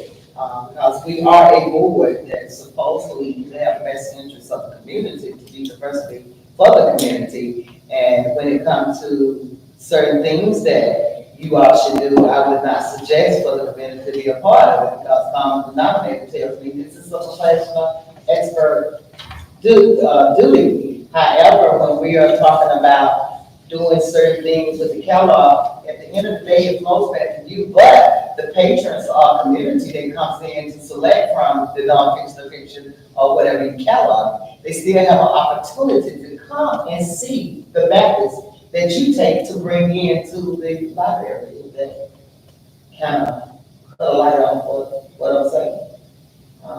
But again, I heard you say, you know, what you said, I do know it and record that, I respect that too as well. But I also say that I am, and I have been here since day one. I'm for what you all are doing, and expert, but I'm for the community, you know it, no lie. And it's never a bad thing to get feedback from what people, the community thinks regarding these things. They may not be experts like you are, but they're experts, again, in using the services. All right, so any other questions before we vote? All right, I need a motion, because this was our second read, so if we don't have any concerns, I need a motion that we approve the Clayton County Library System request for reconsideration of library materials. That's a mouthful. So do we have a second? Second. All right, any other questions or concerns? Okay, that was a good point. All right, all those in favor say aye. Aye. Opposed, say nay. All right, Director Karen, the board has approved the Clayton County Library System request for reconsideration of library materials. Thank you so much. You're welcome.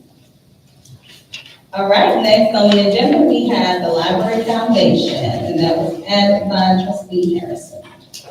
Thank you guys so much, and this won't take very long at all. What I'm passing out now is 2 letters, one from the attorney's office to the foundation, and one from the foundation to the attorney's office. And this has been going on since December of 22. And just to quickly see if we can come up with some finalization on this this project. Now, with the House Bill 830? 930. 930. Right, 39, okay. That's dealing with funds. They're trying not to put money into the ALA. So we're gonna need some money. There were several things that we talked about tonight, the panic button, grants to help with security. You know, those grants are out there. And we don't have the staff to be writing grants or have the expertise to do the grants.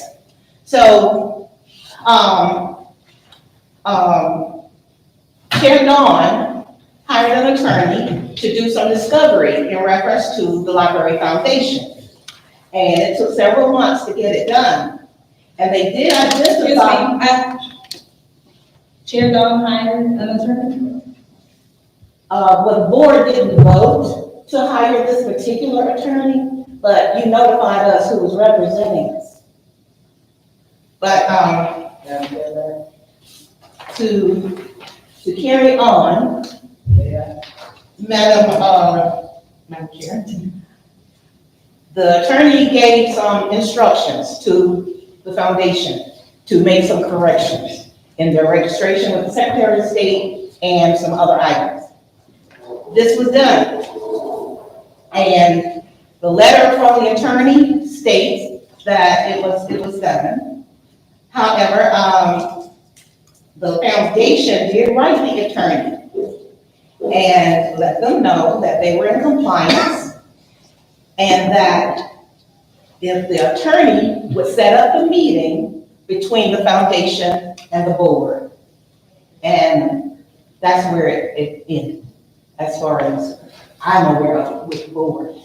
And that letter, the foundation sent in August of 2023, and the attorney's letter was May 8th, which showed that everything was in compliance.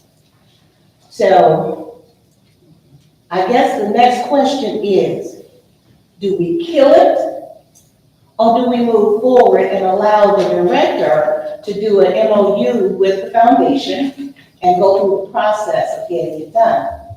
Because all of the I's were dotted and the T's were crossed, and I'm not sure why there's no movement. I have a question. All right, so if the foundation is approved,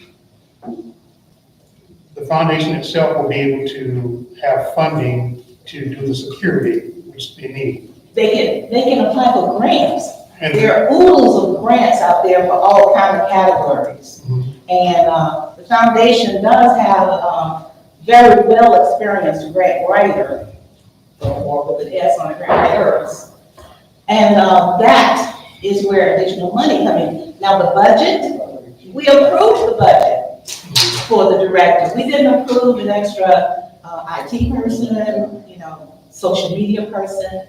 We didn't approve all of that within that budget. So these kind of things can help us provide people through grants. okay, so I heard what you said. So that would go into hire an outside security firm other than relying on the police department who is not able to have adequate. If they can acquire a grant that identifies the rules, all grants, you can't do stuff, like that. But at least you have somebody who will have the time and the expertise to check that out. So this is a conversation that I honestly would, outside of the fact that I need to oversee this meeting, this is a conversation that everyone at this table who's having it in a public setting know that it's really recommended that we have it in a private setting. Are you speaking on behalf of the Library Foundation? Absolutely not. Just on the I'm process. really hoping that you're not speaking on behalf of the Library Board. Nope. Okay. No. We gave Director Karen our instructions on how to proceed with this. And we've heard what you have to say, and honestly, everyone has this information that I provided at the last meeting. Thank you for your presentation. Can you reiterate You have what the anything else? instructions are to I'm the not going to. director? Well, I have a question. This is concerning to me. The only time we're speaking in private is during executive session. And the only time we have an executive session is litigation, and contract. So I don't think there's any litigation going on to my knowledge. If there is, please let me know, because I hadn't heard of it. No one said there was. Okay. But So- all I can say is this is a sensitive matter. Just because you don't find it sensitive, doesn't mean it's not. And we've already been over this. But I'm a trustee and I Yes. understand I'm new. And so because I'm new, I don't know all the information that some of the trustees who have historical knowledge. But You I'm have trusting. information to the legal team and you said you were gonna reach out.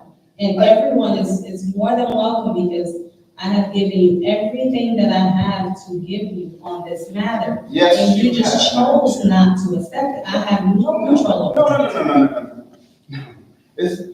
It's not that I have not chosen. This is why, audience, people who are watching, this is why this is not Madam a Chair, good I was conversation. speaking. I was speaking. So was I, honestly.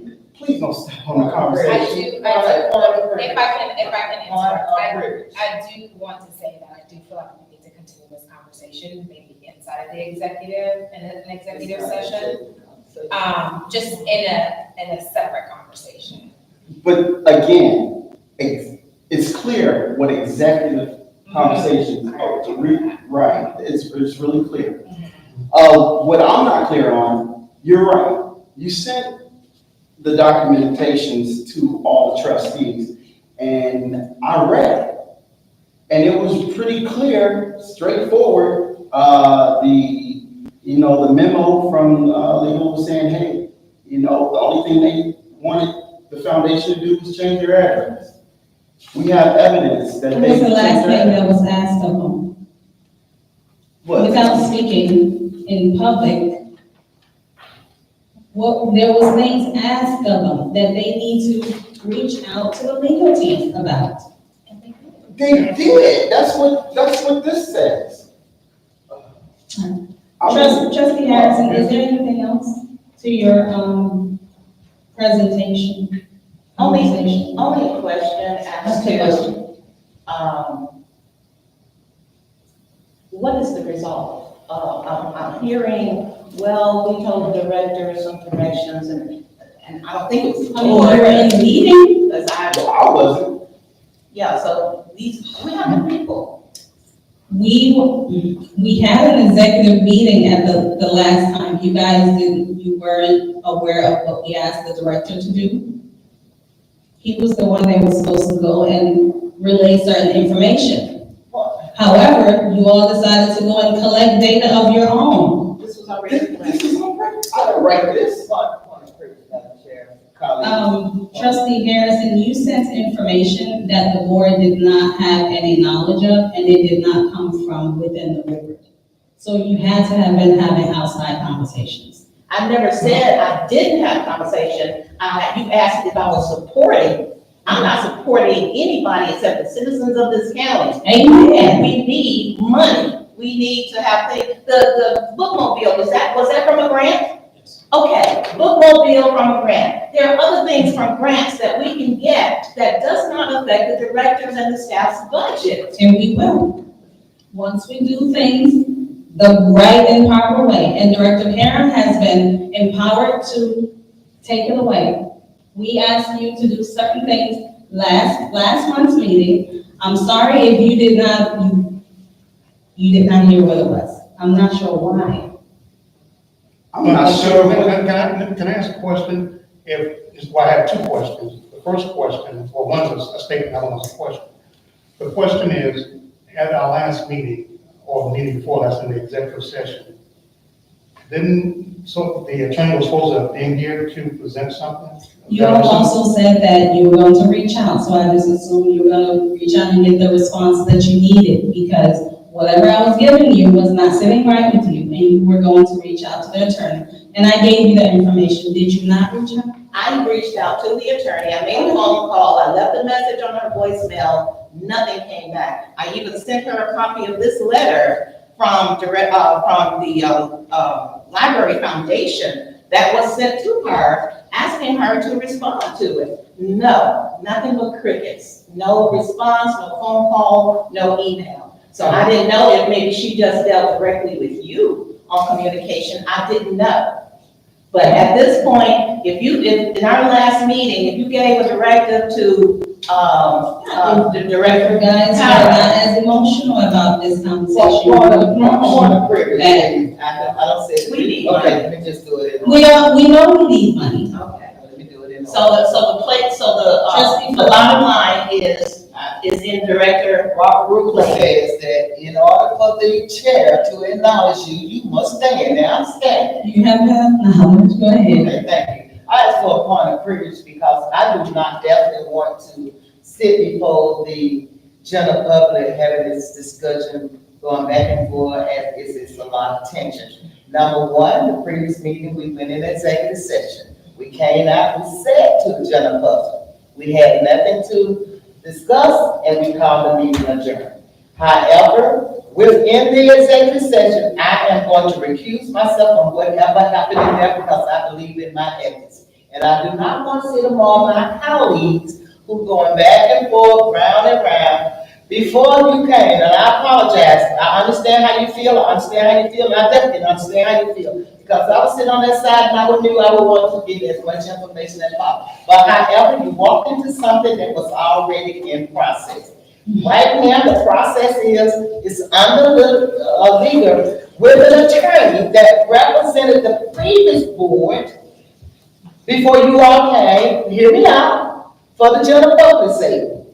However, no disrespect to you all as new members, but we are under the order of an attorney that is representing the board before. Just one more, listen to, I'm gonna let you have it because I'm gonna go out the door. Oh, yes. Before you came, and I do not want to put myself in that I have to go call my personal attorney to get out some unnecessary mess, because I will call my lawyer. All right. We continue. Okay.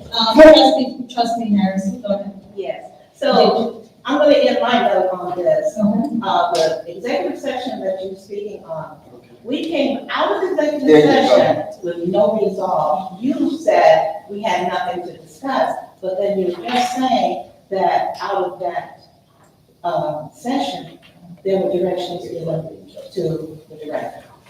So that's kind of. Can I speak to that? Sure. I don't know if it will add clarity or not. What came out of discussions were that I was to make contact with foundation representatives, asking them, encouraging them to reach out to the attorney that has been hired. That was done.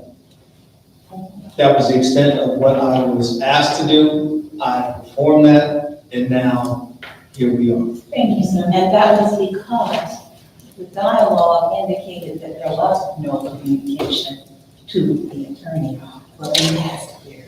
I understand. I was just, again, That's just informing you what I was, And you did what you. my did. responsibility for that action. Right. But, you know, I don't think with the law, to be honest, See, Did you have anything else to say, sir? absolutely, No? yes. He was talking about, Robert's rule. In the future, when we come out of something and we have something that needs to be done, we need to let the public know. And we didn't do that. We just said something needs to be done. They need to be aware of what that something is. Were you aware of it? But I'm aware of it because I was here. I was in a meeting, an executive session. But we're talking about Robert's rules, parliamentary procedure. That's how it's done, and that's how we stay in order. But again, this is clear to mud to me. You guys have a perspective. You have historic perspective, and I'm frustrated because I don't have the information. You Oh, don't knowledge that you- want it. I don't want. I'm a trustee. I'm a trustee on this board. Provided it to you, that's what I'm trying to say. We provided it to you, you just don't want it. No, please don't put words. I'm very articulate. I am. And I do well speaking for myself. You provided some documentation. I read. And I read and I comprehend very well. Okay. And so what I read said exactly what I shared with the trustees. And for the life of me, I don't know why we don't move forward with building a library foundation that can raise millions of dollars. We have, what is that, library mobile? We can get more. We're talking about the panic button. Not only can we get panic buttons, but we can hire security. We can do capital campaigns. We can build more libraries. But we need a foundation. I see absolutely no reason why we don't take a vote to get the library foundation. I don't see it. Yes, ma'am. Do you have anything else to say? I do. I want to bring closure to this, and the thing is, we was talking about the friends of the library at one point in time before you all got here. It seems as if we decided, for some reason, we're not talking about the friends of the library all of a sudden. And it seems that this subject matter is the hot topic, somewhat of the board meeting, which I have no problem with. If everything is done from me sitting here to know where I'm sitting at, I have no problem with trying to tell you to move forward, tell you why not to move forward. But right now, for Trustee Falani, I'm gonna move very careful on this because I was here when we had this discussion about this foundation. I know all the members of the foundation, I'm good with them, they are excellent women and men, but because of my position. Trustee Malone. Sure. Okay. Anything else? Yeah, just to concur with Trustee Falani, the Friends of the Library, we gave them an opportunity to do an MOU with us, and she chose not to do it. So that's how we moved on to this. So I just wanted to let the new guys know that, the Friends of the Library just chose not to work with us. That's pretty condensed, so. Let me also add that we are still in talks with the Friends. We are revising the MOU, and we have a meeting scheduled for sometime soon. So And that's the. there is renewed discussions. My only reason for bringing it up, to gradually bring you up to speed to how we got here and where we are here, which you by and by gonna get what's going on. And I think you have all the information, so. Trustee Harrison, thank you so much for presenting that information. And thank you, Director Carroll, for sharing. So- That door is still open. And I don't care who the grant writer or the foundation is, you just need them. No, I want to know, because there's absolutely no movement going on. And, one, I take my position as a trustee very seriously. Totally. And I take my time even more seriously. And I feel like we absolutely accomplished nothing for the last 2, yeah. And it's been going on for, since 22. Well, it started in December 22, the conversation. Yeah. You don't think we've been doing anything here for the last, since you've been here? There you go, putting words in my, what I was saying is, What did you just say? I'm talking about this right here, this topic. Yes, ma'am.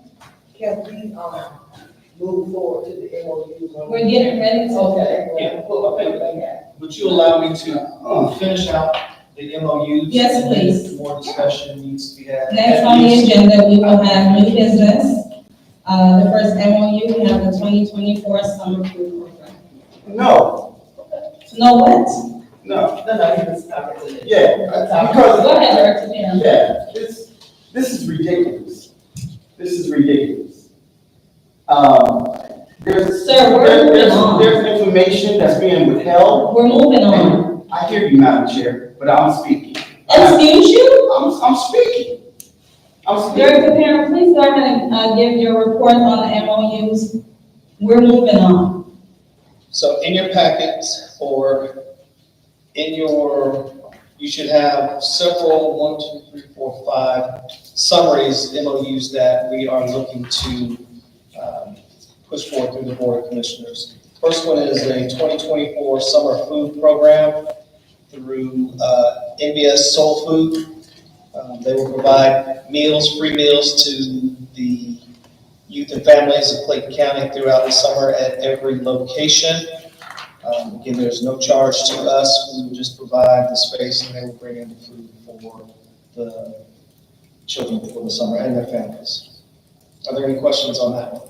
And what location, is that a certain location? It will be all branches. All right, okay, let me put all, let me get this on track, okay. Will this be in conjunction with the school does for the summer program, or will it replace the nutrition? Yeah. This will replace it. This will be our only food servicing program for the summer. Yes. And how, because sometimes, they have,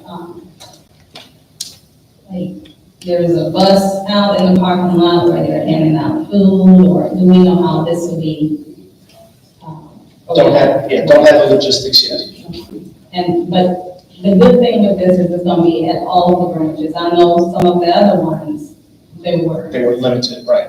Not just to the branches, but also days of the week. And this will be every day? Yes.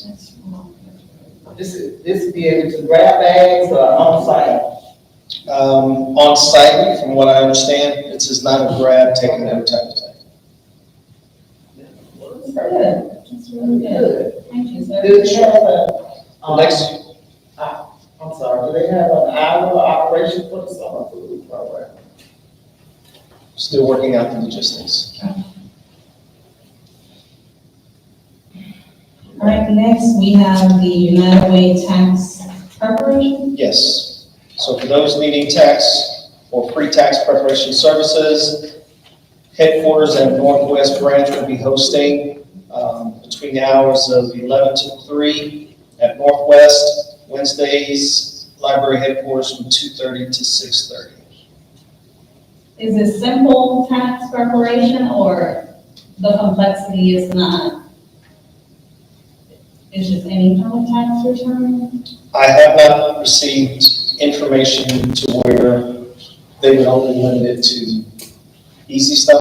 Can we But my verify guess that is- so that we don't have patrons who's coming and for some reason they don't so much qualify for that easy filing, but that it ends up that, you know, in their situation, they have to pay. So can we just have a good understanding of what kind of filings are Yes. going to be free? Okay. Any other questions on that? Okay. Next one is the Santa Deal Summer Reading Program Grant. Through GPLS, we would receive $1,500 to support the summer reading program. And this is pretty standard summer reading program grant that we've received the last several summers. Any questions on that? So is this one that we, did in last summer? We've done it the last several summers, yes. Okay, with, Governor Lee, Senator Lee, okay, I'm with you. All right, thank you, Chief. Is that the program where Rebecca made some kits? Is that it? That you We brought do to different town? things. No, that's something separate. But we do different things with the funding, with the grants to support some of them. But it's a great program. Okay. Thank you. The next MOU is with the Clayton County Health District to be able to distribute free COVID testing kits. And these will be kits that they will take home, they will self-administer the test and act accordingly from there. We're just providing the kits. And how many will be provided to each person? To each person, I don't think there was a number or a cap per person. And we've been communicated to that once we run out, they will replenish the supply. Is it through core? No, this is through the health. The health district. department. Now, isn't this something that we read in our, reports about you always want to have to go to the DOC in reference to food? That was actually through core, where the question I think was asked. That's how I saw it, remember, okay. Correct. But this one here is just in-house, you know, the little box, where let it go. Absolutely, Just sit it out on this plate and they take it and it's like, absolutely. gotcha. So there's no expectation of them reporting that their results are. Not to anyone here. Not to anyone here, but do we know, can we ask the partner if there is a reporting recommendation once the patron leaves? I'm not sure I follow. So they Once they- contact the health district, Right. whether or not they tested positive? Mhm. Okay.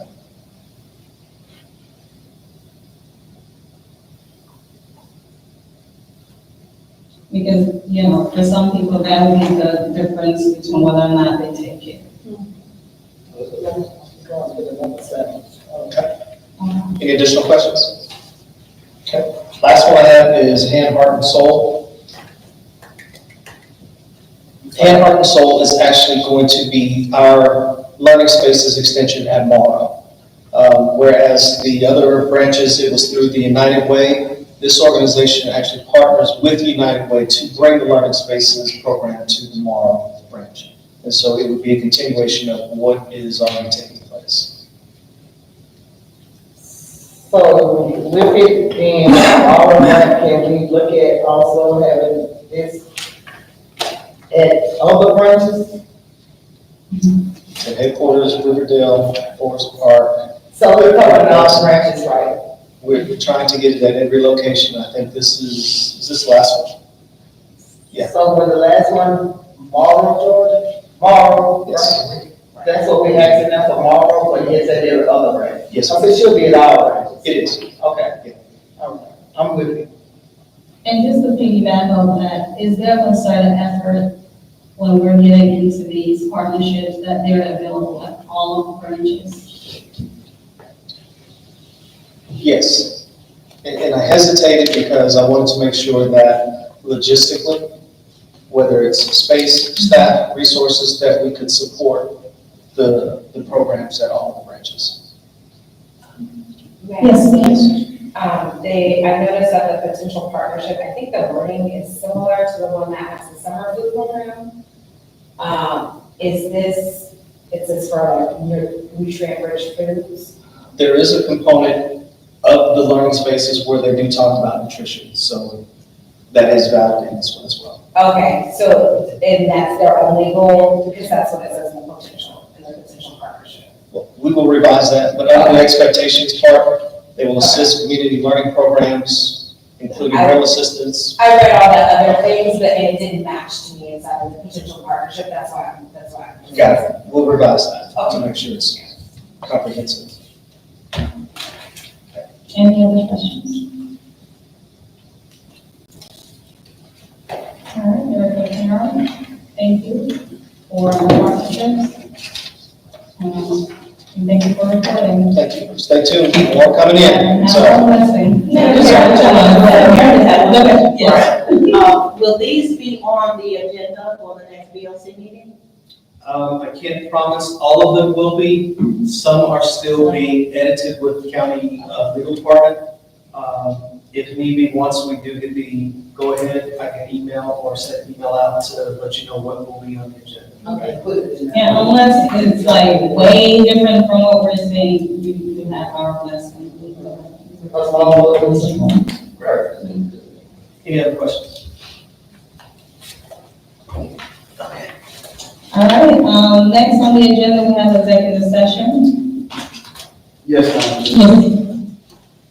You was asking if we needed one? You sure anyone? Do I have a Yes. second? Oh, I'll second. Any questions or concerns? All those in favor, say aye. Opposed, say nay. Nay. You can vote on the executive session. So why are we saying yea or nay? We just go into executive session. You don't have to vote on it. You just ask if there's, and then you say, I am of the bylaw committee, and I'm gonna let everybody finish, and then I'll come back and tell you. There was no need to make a motion or a vote. We just need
One moment, till I can hear myself. Yes, ma'am. All right, thank you. The board has voted to go into executive session, and we will be back as soon as we can To discuss legal. to discuss legal.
Microphone's on. And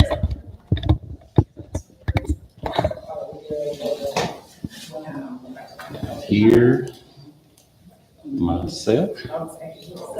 We are live. All right, thank you everyone for your patience. So the board took up some decisions during executive session. And so I will need a motion that we entrust Director Parham with the duty of reaching out to the Clayton County Library Foundation. I hope I said that right. That was it. To the Clayton County Library Foundation, to let them know to reach out to our legal team. And if by our next meeting, they have not heard from the legal team, we will take some actions to get us new legal representation and move forward. So moved. Okay. Did I get everything? Okay. I second that. All right, seconded by Trustee Fabian. Any questions or concerns? Great. All those in favor say aye. Aye. Opposed, say nay. All right, it's unanimous, sir. We thank you. Next on the agenda, we have, okay. I need a motion that okay, I'll take that second, right? A motion by Palami, seconded by Fabian. Any questions or concerns? All those in favor say aye. Opposed, say nay. All right, it's unanimous. This meeting is adjourned at 9:01 p.m. Thank you, y'all.